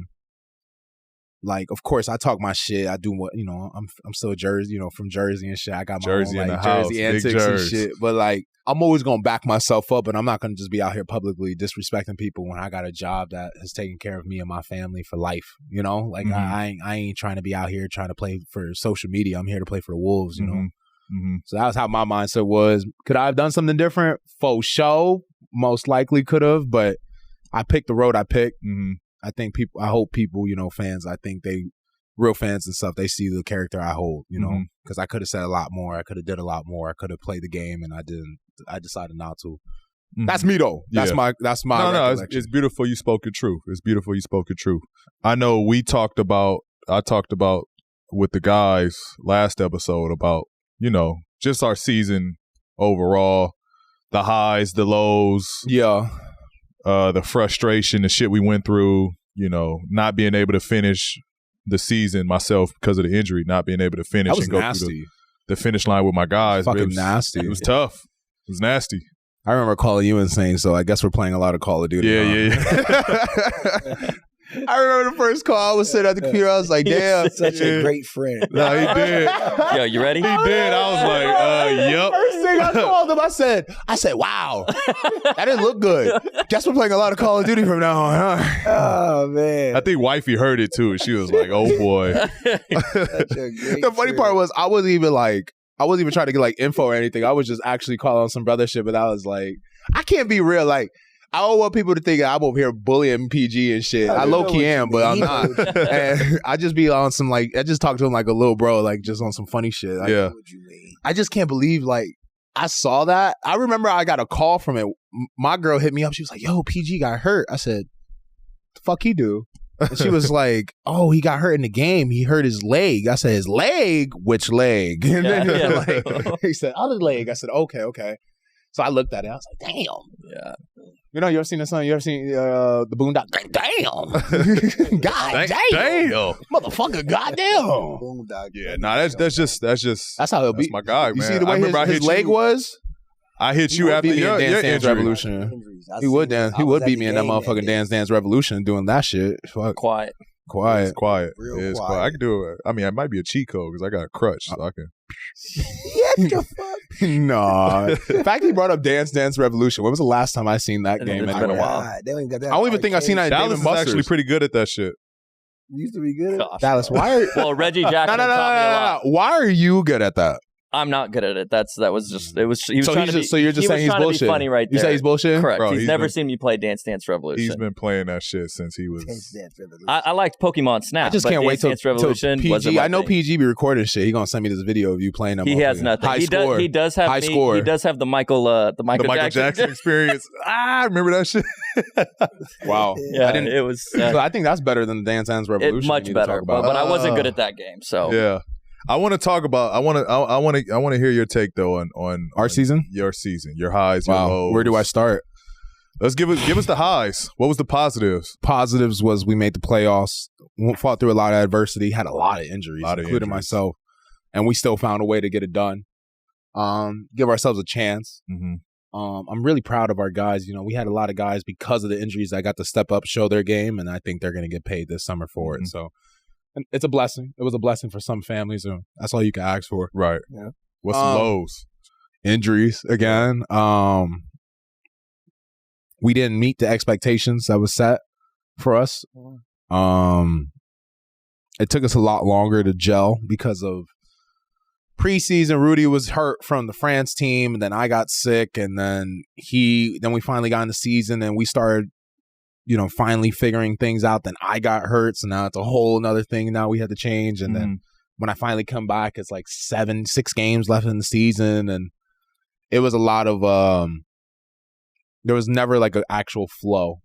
I feel like for Yah like was trying to figure it out, but Yah had an actual flow, like things was working out. So like we never had a chance to really get a flow. It was like kind of just every day we stepped out there with the talent we had and tried to make the most of it. But I think that for me, the low will be like not making the second or third round at least, because I thought that we had that kind of talent, we had that kind of team, we had that kind of character. Absolutely. So I think like making the first round and not making it out was disappointing to say the least. Have you heard Giannis's failure comment? Yes, I have. So, and I'm not saying I didn't see it social media, but my girl showed it to me, and I think it's the right one I'm talking about. The one where he got mad at the reporter? Correct. Yeah. Okay. But so I viewed our season as a failure just because of, the roster we had, and this is going on our 4th year. Like we've had all and everything that we needed to be one of the last team and ultimately the only team standing. Injuries obviously played a part in that, so we couldn't get there. For you guys have the roster. Yes. But everything is fresh for y'all. Yeah, it was aggressive. Yeah, it was strong. You guys got the roster, but I'm getting tired. I'm picking the energy up. Let's be honest about it. This is y'all first go around. Yeah. Mike being there. Yeah. Trading like for halfway Rudy. through the season, trade. That's something we didn't even get to talk about. Right. You have a point guard, and then you trade an all-star for another all-star.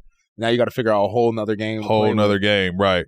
So do you, with all of that, do you guys view, or do you view this season as a failure for you guys? Yes.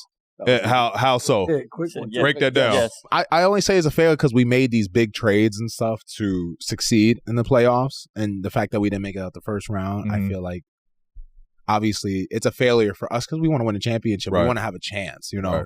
I think that, he's right in what he says that, you never fail. Like the fact that we went out there and gave it all we had and things didn't work out doesn't mean you're a failure. It just wasn't your year. Like there's always going to be 29 teams that's not their year. Right. So, that's for me personally, I just had goals that were set.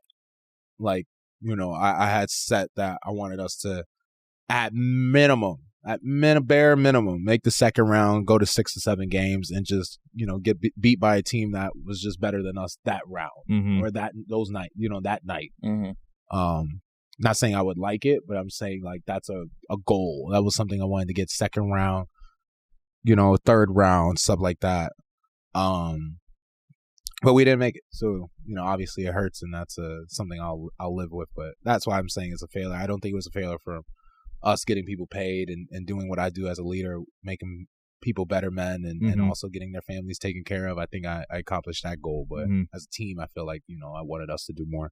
Do better. Got you. So, Kat, you talked about, adding Rudy over the summer, and that was a big trade.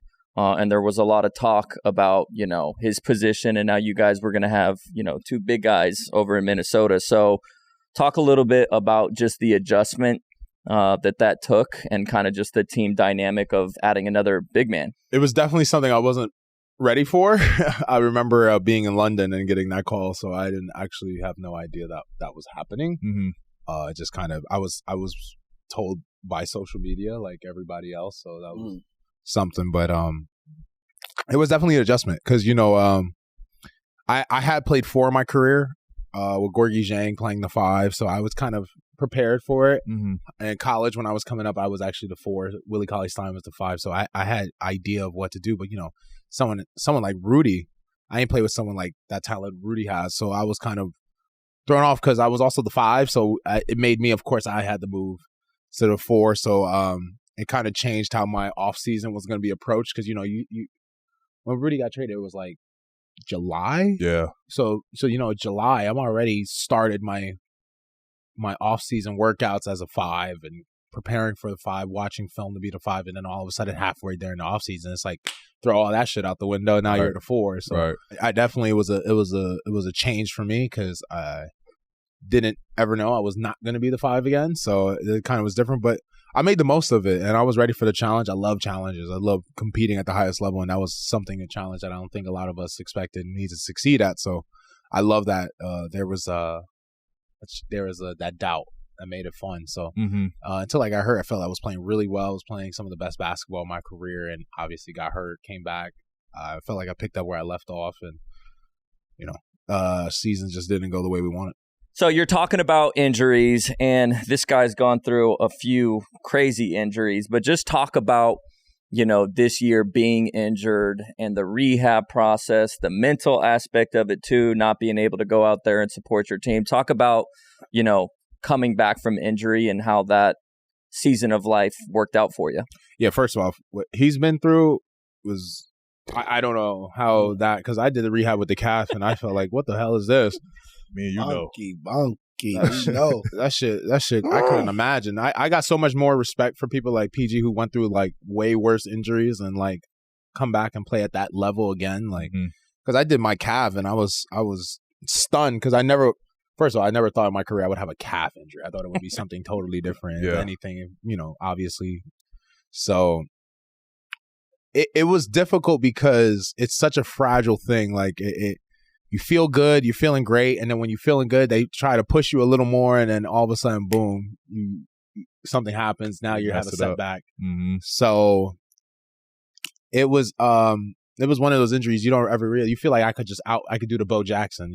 My hip fucked up. I fixed my hip, and I could work really hard, and I'm back in it. Like it wasn't one of those things. It was actually like you really have a certain limit you should be doing every day. And if you pass that threshold, you really could re-injure yourself and start back at square one. As what happened with me was I got out the boot, finally feeling good, got back in the boot. All the fans like, what the hell happened? Yeah. Because that's the toughest part about it is yours was a soft tissue injury. Yeah. And what people don't realize, that's like one of the toughest injuries is a soft tissue injury because of, the time that it takes for that to heal. They didn't know if I was going to come back this year. So I was fighting to get back this season because I knew if I could help us in the end, maybe I could help us win some games that really were meaningful, get us in the playoffs. And slippery slope. Yeah. So tissue. For me, it was frustrating because time of the year that I got injured. I mean, what were you gonna do? Like I don't even know what to tell you. It was just like hope for the best and just pray. Did you honestly think you were gonna come back and be this good again after I broke it? After I broke my leg, I kind of had to. Like, I kind of had to psych myself out to that I would be like the same. Like I had to be in that mindset. I'm not gonna lie, because in the summer this past summer when I saw you do the 360 windmill, I said, you still could do that? And you was like, yeah, I could do that. I was like, I'm just asking. Shit, what the fuck? Don't get so hurt by that shit. I thought it was the age. I didn't know it was just. Oh no, no, it wasn't. I was offended by the age. Like, what you calling me? Old? I mean, we both are old. We're there. No, I had am I old? I got kids. You got like actual, not kids. Kids, plural. Yeah, I mean, shit. Well, this past injury, what was tough about it, just because the one that you just had with your knee, with my knee. Okay. The time of it, and like literally, I'm working my ass off. You was bro. balling. I'm just saying, from a recovery and rehab standpoint. Like, I'm working my ass off to come back. People don't realize how much, like, they think recovery, like, remember, people, when they think about our rehab, they think it's their rehab they're doing. Yeah. Like, fans think, like, where it's like 30 minutes. Right. A little cold ice pack from Walgreens. Slap that motherfucker on there and be like, oh, that's rehab. Stephen A. Smith. It feels a little better. The swellings went down. I'm okay. It's an all-day process. Not to do what we got to do. It's 8 in the morning to 11. Right. Eat lunch. Then it's like 2 to like 6. Clock. Bro, we had people commenting because we were shooting podcasts. We had people commenting like, "Oh, why aren't you training right now? Why you should be podcasting right now? What were you supposed to do? Therapy before I came. What am I supposed to be rehabbing 10 hours straight? Like no, 24 hours. Sorry, 24 hours. That's what they expect. They want you to be doing 24. Do they count sleep as rehab? That's what I want to know. They don't know. They don't know that's part of the recovery. I don't even worry about that. The people were saying that too. People were saying that shit to me. They like, I'm your biggest fan on my Twitch streams, and then they go, "Why the fuck are you not in the gym working out?" Like, Motherfucker, did you not see me tear my motherfucking shit in half?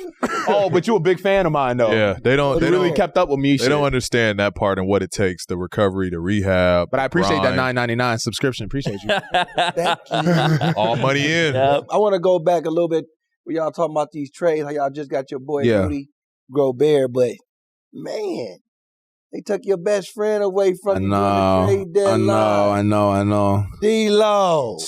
Come on, Ballin'. man. Explain to us how Ball, that you was. saw him? He said, LA, we're going to second round now. That's my team. Yeah, I know I'm up here with some Wolves and some Clips, but I'm a Laker. Damn, that's fucked And I'm- up. You It know, is. I just In your own It is circle, fucked P. up, 'cause It every is. episode It is. you It'd be let in us your know. own circle, boy. It'd be your own family, right? your own family, but he know what's up. We play tomorrow. We play tomorrow. But explain to us why you talk about our player, D-Lo. Explain to us as you seen him come over to our team, man. How was that, man? This nigga said we play tomorrow. Right to our face. Oh my God, I love it. At least he said it to me in my face. Right. I was hurt, obviously, because I wanted, I didn't know he was getting traded. I had to ask him, is the rumor I'm seeing on Twitter remotely true? And he was like, come to my room. He was in Utah. And we just talked about that it was a possibility and that there was a possibility it could happen. And obviously at the game it happened. So I was sitting with him, and I was injured, so I wasn't like worried about playing and stuff. So I was just sitting there talking to him. We were playing poker. We were just waiting. Yeah. I'm just happy that he got to LA and they embraced him, and he's been able to give him some big contributions when he could. And Yeah. he's done a great job of just staying ready for the moment. And obviously, like game 6, he He went crazy. He went crazy. He showed up big He time. went crazy. He started doing there's levels to D-Lo. When D-Lo started hitting this, that means like he's at level 1. That's like the signature. Then when he started hitting this, that's 2. Okay. And then if he started hearing ooh like that means he's like level 3. feeling Like, good. he's ready to go. Okay. So Get him, D-Lo. definitely at level 3 on that night. He was balling. I talked to him after the game, told him how proud I am of him, and I'm just happy. Look, all I want to see for your own peoples and partners is just like I just want to see him like just be appreciated. Yeah. Right. And to feel that his worth is being recognized. That's Yeah. all I care for. Especially for them to take him back because I know. he went through that rough patch in his first stint with the whole Nick Young situation And and the started laughing incident. again. And he was kind of like I wouldn't say blackballed, but I Stigma. felt like it's a stigma. it was a stigma that It's a stigma. that It was. traveled with him. I think LA fans, That's the first thing we said when he got back. yeah, they didn't. Well, he better not snitch. He better not snitch So it's on good. nobody. It's good that y'all embraced him again, and for his sake, he's like you said, he's balling out. He's doing his thing. He's doing his thing. So he's kind of, he did all of the groundwork to get back to where he. You know how LA fans are. LA fans don't give a shit about anything unless you put the product up. If you're going out there and producing, everything's forgiven. Everything's Okay, he sound right. Sound He about right. He I sound know right. LA people. That's how it is. It don't matter about like you can do a lot of wrong as long as you're producing. LA fans don't give a Nah, fuck. that's real They true. sweep all that shit under They the rug. sweep all that Like, motherfucker right now, out. we are in love. One day y'all hate y'all hate Lowe. Next day, oh my God, Lowe for my president. Fuck Newsom. We gonna put Lowe in that motherfucker now. Shit. Yeah, I think there's a lot of similarities on what Russ did on the Clippers, just having that pressure. There's a lot for D-Lo to come back to LA and then perform the way he's performing. It's super impressive. But I do want to talk about your guys' last series against the Nuggets. Yeah. And just speak a little bit about how difficult it is to defend the Joker, and just talk about his talent level and what he's capable of, because That's a good name. he dominates out there. He's so good. It's You got crazy to Joker. me. I got Cat. Cat. When okay, so was that when they Y'all niggas think that's funny. He got Fuck all y'all. Joker. I got Cat? When did you get that? When was it in the league? Is that the first time it was you on heard November Cat? 15, 1995 at 8:30 p.m. at John F. Kennedy Hospital. I know My sister Carl walked Anthony. in that motherfucker and said Karl-Anthony Town. She didn't realize that would follow me for a long fucking time. your cat. But And then I when was ended the up getting- first time like people Call like, me Cat. You went by Cat. College, because I was playing for the Wildcats. It was convenient. Oh, okay. Oh, my goodness. Okay. The big cat. Use the big cat there. I'm trying to keep a straight face. Being fucking professionals. So yeah, it was college, and they call me Wild, and they call me Cat because it was convenient for the Wildcat. The Wildcats, Kentucky Wildcats. Then all I came you guys. to Minnesota, and they decided to call me Big Purr. What the fuck is that? Big Purr. Big Purr? Oh, I like Big Purr better. No, don't fucking do that. No, you fucking We don't. can like change that. it. We got Big Purr versus Jokic. No, Cat's Joker. Cat's I'm Zoom in sorry. on Big his Purr face, versus the y'all. Joker. That sounds like a hell of a matchup right there. Big Purr versus Joker. Don't even Coming to you live. What makes him a tough cover? sound nasty. Who? The Joker. Other than his name is Joker? yeah. Like, And just my name is Big Purr? The fuck? I lost already. God damn. Nah, jokes aside, Jokic is just super talented in like what he does with the ball because he gets his teammates involved. So like Marc Gasol, I always say, people always ask me when I was coming up who was the hardest cover. I said Marc Gasol just because of how much he makes his team better, and like when he's not scoring, he's affecting the game. So like when you're defending him, you're worried about everything. You're worried about him scoring, worried about him getting to his bag. Then you're worried about him, like you got to guard him so he can't make those plays to his teammates. Jokic obviously is a very talented player. I've known him since we was in high school at the Nike Hoop Summit. He's always been very talented. So I got a lot of respect for him. We both have a lot of respect for each other, a lot of mutual respect. So he's doing his thing in Denver. They made that team for him, and they all rally around him. So he's definitely a tough guard because he could do a lot of things, you know. He could do a lot of things, especially around the basket. I didn't realize until we were playing the series, he's 290. Yeah, he's a big boy. Big dude. Yeah, I didn't realize that. I thought I was, my usual size is Yeah. about 265. And, because I'm a 4 now and everything, I'm usually around like 249. Yeah. So I was like, damn. I didn't realize it was that big. He was And he's 40 pounds like over me. and he's long. Like people don't realize He got that either. Serbian strength. He just got that overseas type don't of do that. strength. Don't do that. And he's like, that's what people don't realize. He's not athletic. We But- respect everyone in this podcast. Like It's our inside thing we got. is he's not athletic, but like the shit that he can do. Stop! And you gonna go right in Right? with it. Hey. Hey! I couldn't let that one. I just passed by. I'll be shut up. Go pee. Said you gonna go right back in it. Damn. Hey! Yeah, nah. That's what people don't realize about the Joker, bro. Is his fucking arms are fucking long as shit. It's not like he jumps high, he gets off the ground. Like he'll shoot that shit and you think you can get it and he'll rebound that shit so fast. Like he has just good like cat reflexes. Big Purr, my bad. He's got Big Purr reflexes. Change my name like Meta World Peace. I'm not even Carl anymore. I'm gonna come up with Just some be cool ass Anthony name Town too, Carl. like some crazy shit. I don't even know what I'm gonna say what my name is. I'm gonna change that motherfucker though. Talking about somebody cool, man. I love this dude that's on y'all team. Yeah, But I'm guessing his name. He's the one. I love him because He got a good name. He Ant-Man. Ant-Man. He young and he full. Then got Marvel made Oh, that a lot shit of cool as fun. hell. They say he's funny as hell on the team. He but is. I think I'm gonna go ahead and vouch for you, to be honest. But they say he one of the funniest. He is. And I want to know how great can Anthony Edwards become, because he is such a beast, man. I mean, I think the sky's the limit. I think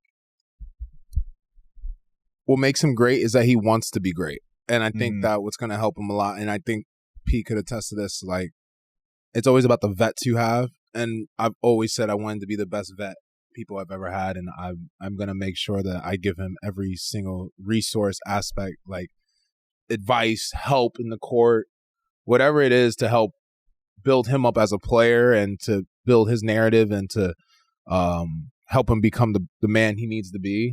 I will do whatever it takes. So like I told him since day one, I said, you're very fortunate because you have someone who really does want to see you succeed as much or even more as I succeeded. You know? So like I said, I told him he saw his head down when we played Game 5 and we was in the thing, and he was like, woo, woo, woo, and all this stuff.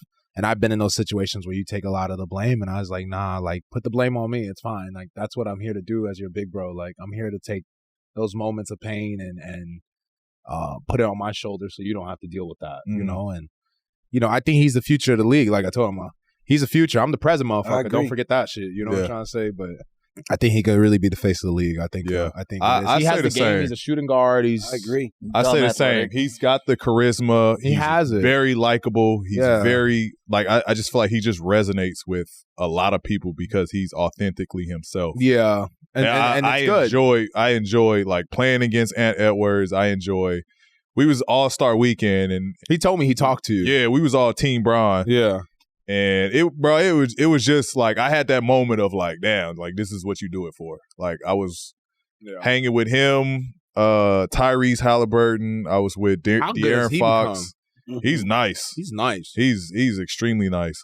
But just being around the young dudes, like, and Ant's funny as hell, country, like, country shit. bro, he just had Atlanta shot in tears. For sure, Atlanta shot. Like, and I was really thinking, like, yo, this dude is, I love this dude.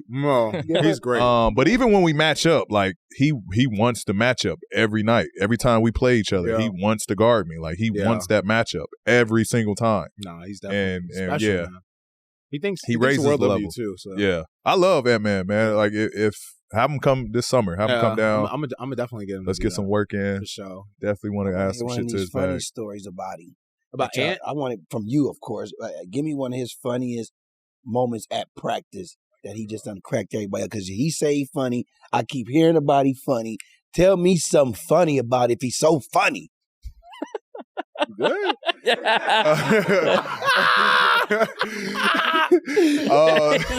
I love that boy. I don't know. I just think that he's just funny in general. I remember I think a story that's funny. I remember we was in Denver. I think his most recent thing. I think always recent with him is the best. So we was in Denver and he was, we went to, Rudy had an Airbnb and we were all chilling as a team. We watched the Suns play whoever they played in the first round, whatever the case may be. So we watched those. I don't remember who they played first round. I was only worried about us. Chill. Who they play? They played Ja. Oh, That shit crazy. Honestly, I didn't even mean that. The supposed to be. But now that's a really funny joke. That's a really funny joke because they played the supposed to be champions. Kawhi was going off that day too. Now I do remember more. It was game 1, game 2.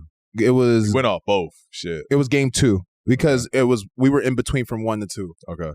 And we had 2 days off, so I would guess it would be game 2. So that's funny. I didn't even know I just played him without playing him. You guys also had more rest. Who? Your team. Our team didn't have as much rest. Who, we were team the or only him? team that, the whole team in general, just didn't. The way the NBA scheduled it, we had I had a lot of rest. You got a lot of rest. That's why I said his team or him. So we were watching it and everything, and then and I was like, yeah, I'm heading out. I was like, all right, I'll come with you. We'll head out. We'll go back to the hotel, get ready for game 2. And we was driving back. He's like, yo, Cat, I ain't gonna lie, man. I need some cookies, man.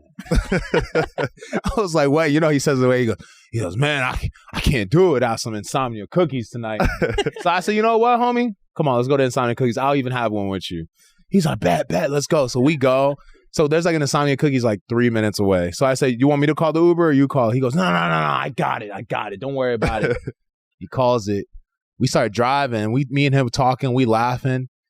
It's like 7 minutes past by. I'm like, Ant, I know the fucking insomnia cookies ain't this motherfucking far now. He goes, nah, we're going to the right one. There's traffic. I said, Ant, we ain't running into no fucking traffic. What are you talking about?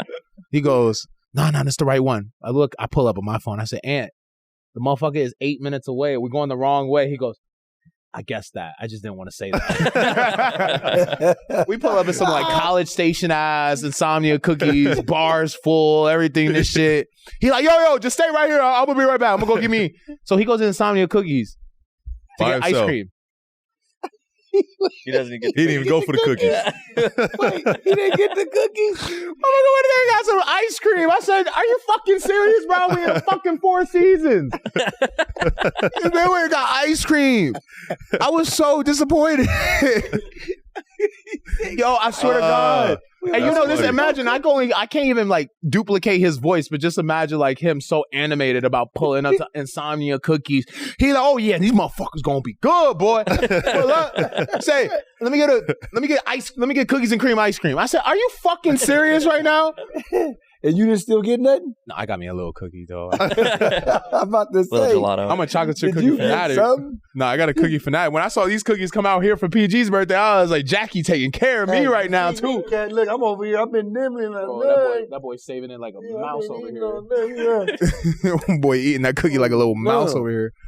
So, moving on, I got a question for both of you guys and wanted to get your thoughts on the Western Conference Finals. I don't give a fuck. It's not either of us. Fuck that shit.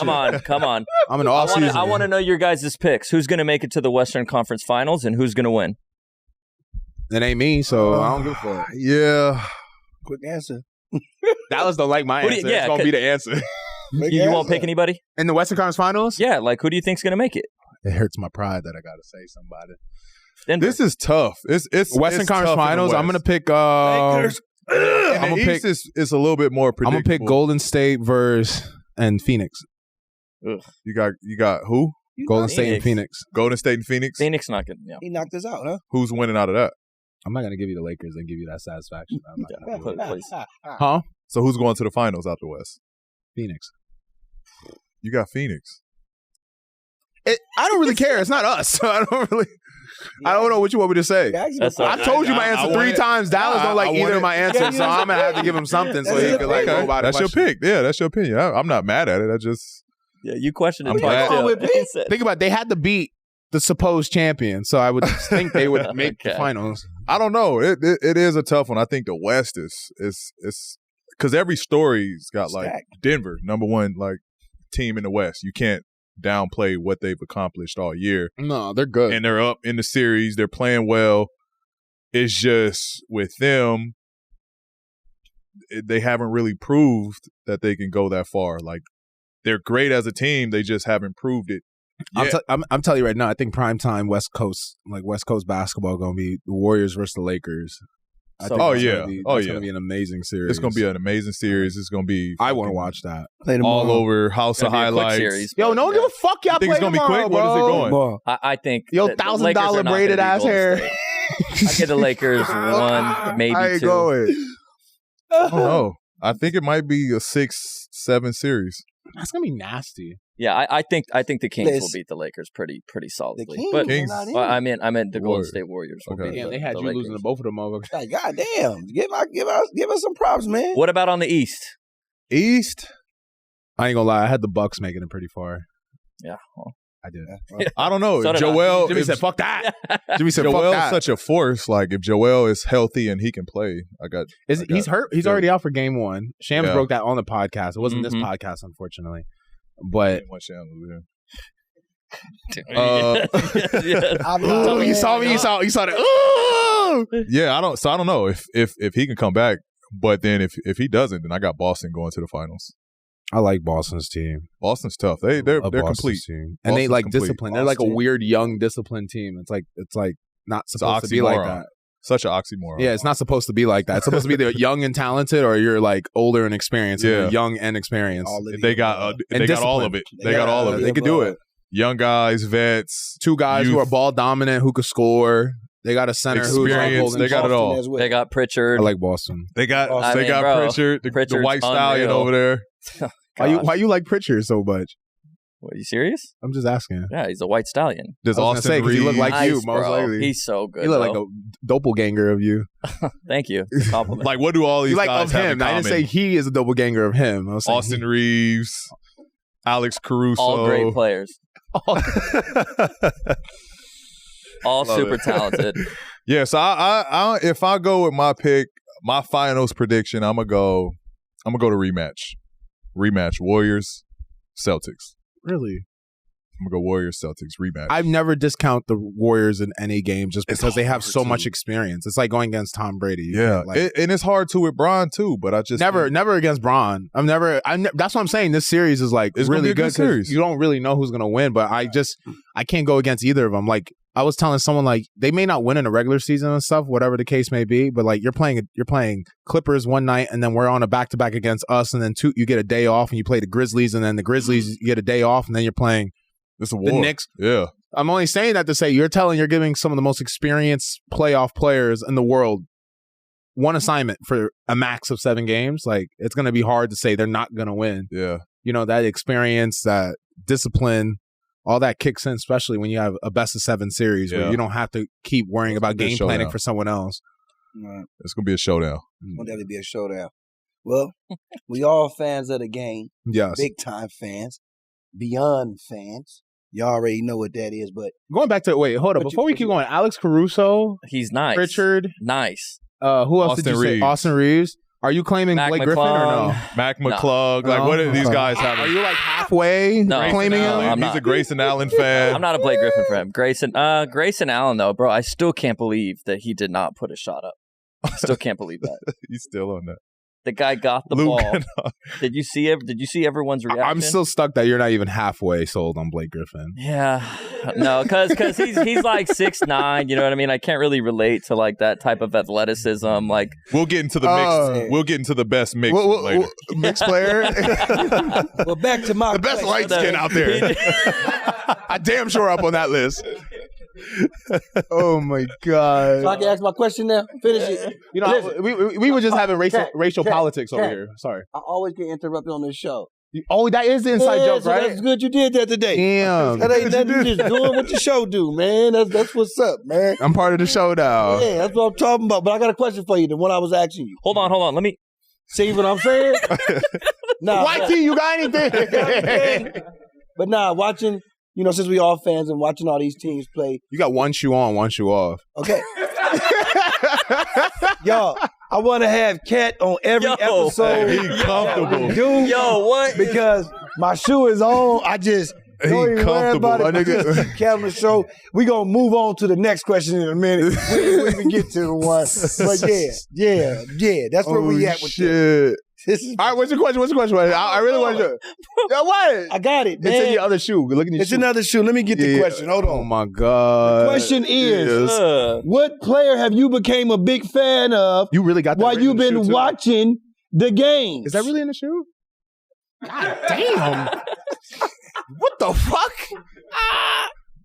What was the question again? That motherfucker is... Let me ask you the question again. What player... Oh, my God. What player... Have you been watching that you become a big fan of? I would say I am a fan of Ant, like just the way he plays because it's so dynamic. I would say if it wasn't someone on my team, because I would name all my teammates first before anybody. Because if you ain't with a Wolves jersey on, then who give a fuck? Yeah. But if I had to say anyone that's not a Wolves player that I do like their game. Oh, wow, that's a great question. Yes. Who would you say first? Maybe give me an idea. Right, because there's some people I'm saying because he said there's you're a fan. Like there's like one player. There's a lot of players I think that are really talented that I've seen. I'm like, wow, like player that who I enjoy watching. I'm really on that time. Like if you're not wearing a Wolves jersey, I'm not. Yeah, I don't trip. I mean, there's obviously guys that when I am watching them, it's like, damn, I appreciate their game. I've been on the sideline, so watching guys. Jaden McDaniels from the sideline and not in the game is like a whole different story. I can't believe he punched that wall and broke it. Like that's. I didn't know. I shot it. Was on the bench. They were like Jaden, and I'm like Jaden. You know, everyone on the bench goes in there and goes Jaden. Yeah, looking at friend. Jaden's like, I'm not coming out. So he was like, wait, what? The fuck happened to him? Yeah. He had we have that rated PG section, and he was one of the guys that he picked, and then sure enough. He's special. Yeah. I've been he was special since we drafted him. I like his game. I like how he I would just say, if I had to say a fan of anyone, I would say him because, like, Jaden's one of those guys when you're playing with him and stuff, it's awesome. I'm making the passes to him. He's cutting and stuff. I know he's special, but, like, when you really sit on the sideline, because think about it, I'm playing 40 minutes, so I'm not really, like, digesting what he's doing out there very well. You know what I'm trying to say? I'm, like, worried about him. I'm worried about Pat, D-Lo, thing, like what's everyone doing, how am I getting everyone involved, like my mind's always spinning, so I'm not really thinking about like taking the time to watch Jaden do these moves and stuff. Like I'm already thinking about the next play, the play after. Right.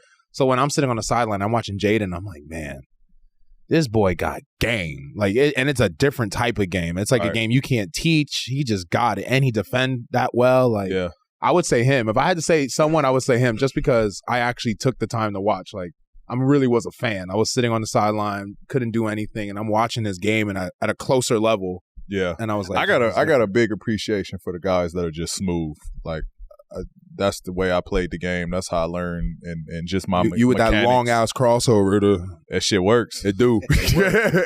So I love Ant-Man. I love watching him play. He plays with like such a smoothness, and it's just everything is just even for his age, like he's very just Jordan-esque. Everything he does. Yeah. And he's just nimble. He could, play with force. He could play with finesse.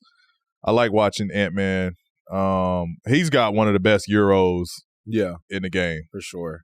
Cause he's so athletic, you think he's coming at over you the top to punch on you. Yeah. And he just he get me every time. Every time I'm low, man. He worked on that a lot, bro. Every time. Literally every time I'm low, man.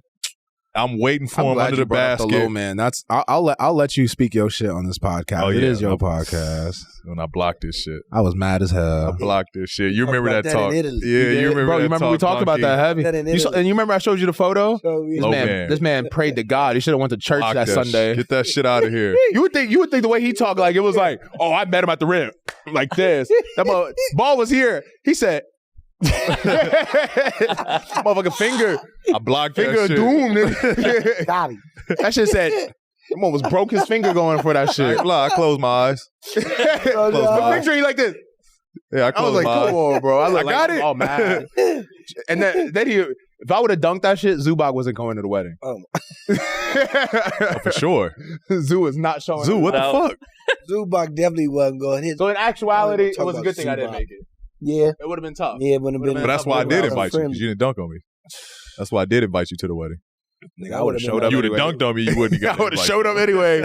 I would have worn the picture on my shirt. On the back of your nuts. That would have been on the right back on the of your shirt. suit. With the suit jacket open. Whole wedding. That would have been scandalous. Oh man, with a cigar in my mouth, front row too. So he knows. So disrespectful. All right, we got to talk about the stretch five. Mm-hmm. We got to talk about the stretch five. The big thing now in the league. Give us and just the shooting in the league overall. Give us. What's your top 5 shooters from point to center? Give me like from bigs, from big to small. Okay, so like actual, so I want point guard. I want your whole position. Your top 5. Obviously, the greatest shooter of all time, Steph Curry. We were all chasing him. So Steph, Buddy Hield. All time. Not right now. This is all time. Oh, all time. All time. Oh, that changes everything. Steph's still in there. No, yeah, for league sure. now. Dude, there's 2 places I ain't gonna change. Me and Steph, so we good. I just got to pick 3 other people. Are we going all time? If we're going all time, we want now. We want the now. Current players. Current NBA players. If I had to go all time, I'm still gonna give you that one. That would be Steph, Ray Allen, Reggie Miller, Dirk, me. Okay, that's your all time. All time. Who you got? Ray Allen, and then Reggie Miller. Who you got for? Just because Reggie, like, I would say Larry Bird too, but I don't really. It was like a 3-point line that was like dedicated. Yeah. Like that. You know what I'm trying to say? Larry wasn't really like a volume 3-point shooter. He did the 3-point contest, but like it wasn't like it was like Larry could shoot it, but like Reggie, different. Yeah. You got the specialist. You got the specialist. Yeah. Who you got as your Who you got? Who you got as your top 5? Throw Larry Bird in there, man. Larry Bird? I forgot. Racial diversity, my bad. Politics. I forgot about you. Larry Bird, though. I forgot about you. Let's hear your Who 5. was number 2? Ray Allen. Who'd you have? Ray Allen stuff. You thinking? I think Larry. You thinking of Mark Price, aren't you? Was you think Larry Bird was a better 3-point shooter than Dirk? Larry Bird. He got to throw Tony Kukoc in there while we at it. 3-point shooter. Really? Yeah. Who? He's more of like a set shooter. I feel like Larry could shoot a little bit better off the dribble. Yeah, without a doubt. And his arc. You couldn't block Dirk Nowitzki when he shot a 3, and he had his little leg out, and he was still making it.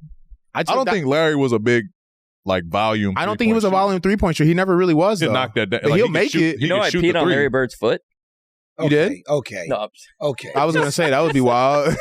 Just stop. Yeah. I didn't know you were gonna disrespect your GOAT like that. We got to go back to the current.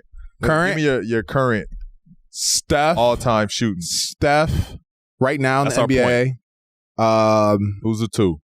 He gonna say Clay. Clay. Who's your 3? Well, flip it. Devin, Clay. That's 3. Okay. I'm saying shooting guard, small forward. Okay. Power forward. We're going to play small ball. I would put you. I was just thinking about positioning. Hey. No, I'm just playing. Who's your 4? Who's your 4? I don't even talk about basketball. I can't. What else would I always say? There's no other word to say position. Let's just go with PG and me. Okay. Power forward, because power forward is such a weird position now. Like It's not like an actual like power forward anymore. Like you don't have to be Charles Barkley. Yeah. Oh, really, Charles Barkley. Larry Yeah. Johnson. You could be like 6'7" to be the power and forward. be a power forward. Vando. Yeah. Vando was for us 6'7". I'm trying to put you in there, Pete. That's all. There's no real power forward I'm out there thinking like, wow, he's really shooting the ball like that elite. Yeah. I was thinking about I was going to have to give it to Jabari Smith just because he is a power forward, but Yeah. But I would say you for sure. You can't give him that year one. Paul's not a No. power forward though. Yeah.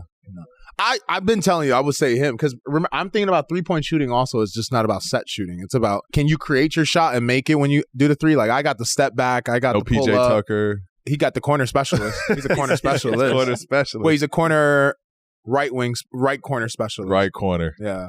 That's his shit. But you got that pull up. You got that little long ass crossover that for some fucking reason Loyal works ass all the time. Sweep. Coop. That Bookie. Coop. I can't. That's a great pick. I would have picked P too. KD, the 4. We could have Got did you. that too. But He's it's not- your podcast. I like your list. I I got like your your list. podcast. It's your podcast. I like your list I how like you had you it. on it. I'm picking the homies before anybody. Well, now it's time for my favorite segment. Rated PG, y'all. And I think I'm going to do it a little different today because we got us a guest here, too. I'm going to make sure Okay. PG give us a rated PG, and I'm going to ask him a question. But for the people who've been watching rated PG, I already know y'all know, but I'm going to explain it because my boy is here today. Yo. Rated PG is where PG takes an athlete that we probably don't know about, you never heard about, Yeah. and he compares them to an old school vet or somebody today in the NBA, and he just give them the accolade. Yeah. And that's all. That's what it's all about, and it's called Rated PG. Okay. So PG, with that said, who do you got for us today, baby? Who I got for y'all today? You know what? And this guy, he surprised me. I'm always surprised by always talent, shocked. young talent, because I'll see it and I'm like, damn, I didn't know you had that kind of game in you. And you know him, Shaedon Sharpe. Shaedon Yes. Sharpe. Yes. I thought he was just a dunker. Well, I mean, he does that at a very high At level. a very high level. He plays for Portland. Yes. Portland Trailblazers. He gave us Shaedon problems. Sharpe. And he Shaedon played Sharpe. us the last game of the season. No, don't worry about it. Yeah, he played us. He gave us 30. He gave us like 30. So But yeah. No, we didn't. I just knew him like I've never seen him play for real. Like I've always just seen highlights of him dunking and punching. Like he's What very position? athletic. He's like a shooting guard. he's like a small shooting forward. guard. He could Never be a heard small of him. forward. Yeah, That's and I've never seen him like play a full He got game. He got game. Bro, we played them, and he was playing the point because it's the last game of the season. Yes. Portland sitting everybody. They're not making playoffs. So Shaedon Sharpe's playing point guard, and he's everything: floaters, Defend. He dribble uses that pull-ups, athleticism for his defending. 3-pointer, like fast break, punching it. Like I'm like, damn, I didn't know he could hoop like this. Like Like, a hoop. He'll so hoop. then I'm thinking, like, damn. So they got Dame, they got him, they got Simons, Yeah, Anthony Simmons. Simmons. I always say fucking Simons. It's goddamn. fine. It works. Simons, Simons? you wrong. Is it? You Fuck. wrong. Whatever.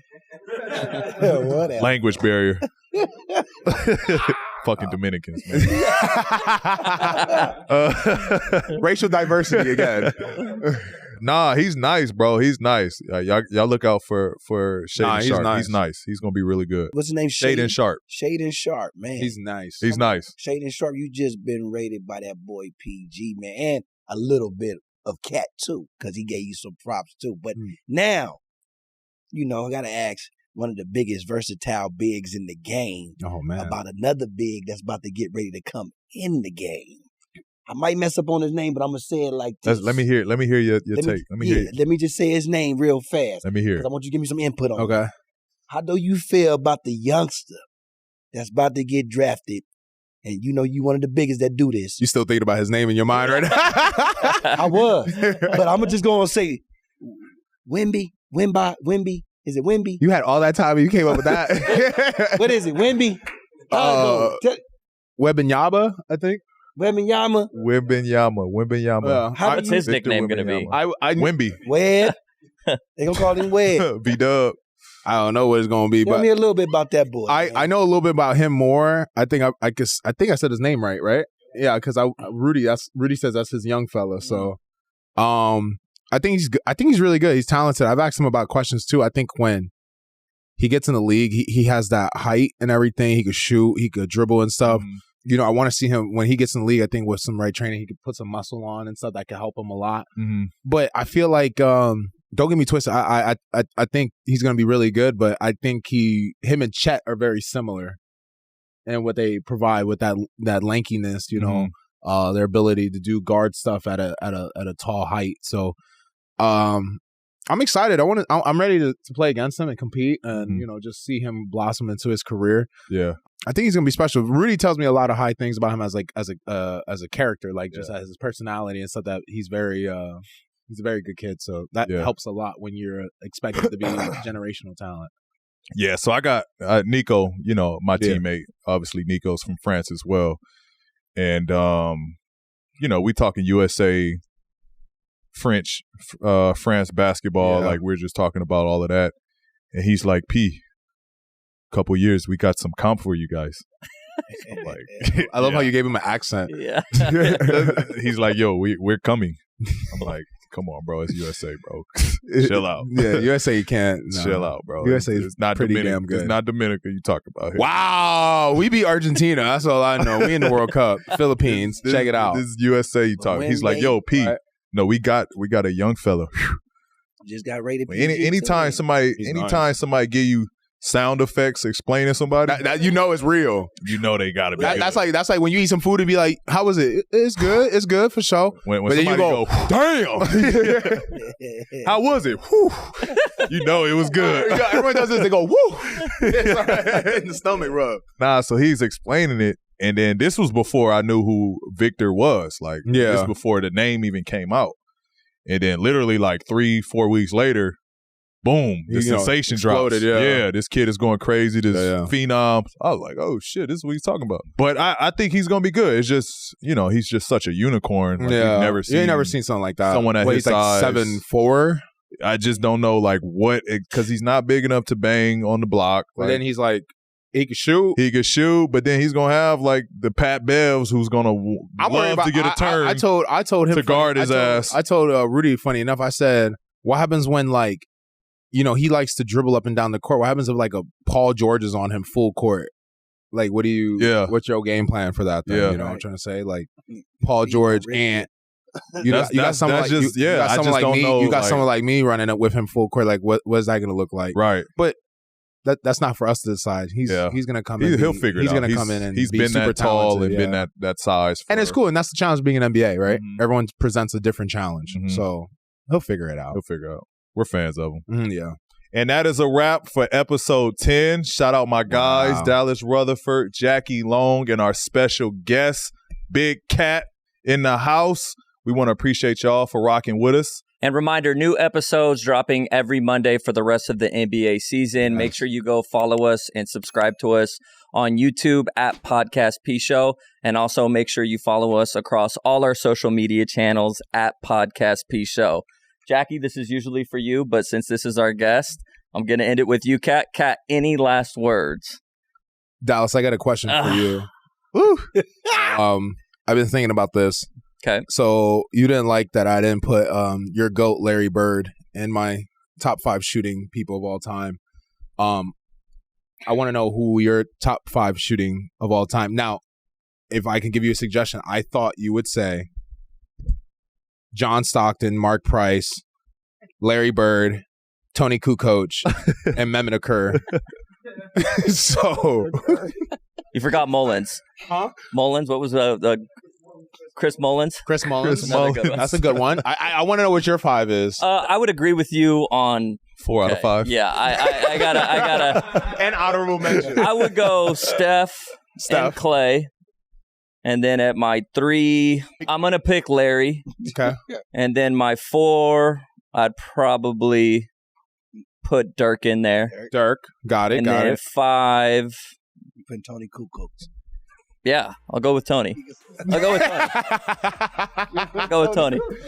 Kukoc. That's a 5. I'm trying to think of another. Shout out Tony, man. He's somewhere in the world right now, but shout out to my homies. Who's like the best 5 that's ever shot the ball. That's a wrap on episode 10. Make sure y'all give PG, our boy, all his birthday wishes. And anybody out there, if it's your birthday this week or this month, happy birthday, happy anniversary, all that good stuff. And make sure y'all tune in. And thank you with a big special thank you to our first guest, Karl-Anthony motherfucking Towns. Shout out, man. And that's a wrap on Podcast P, y'all.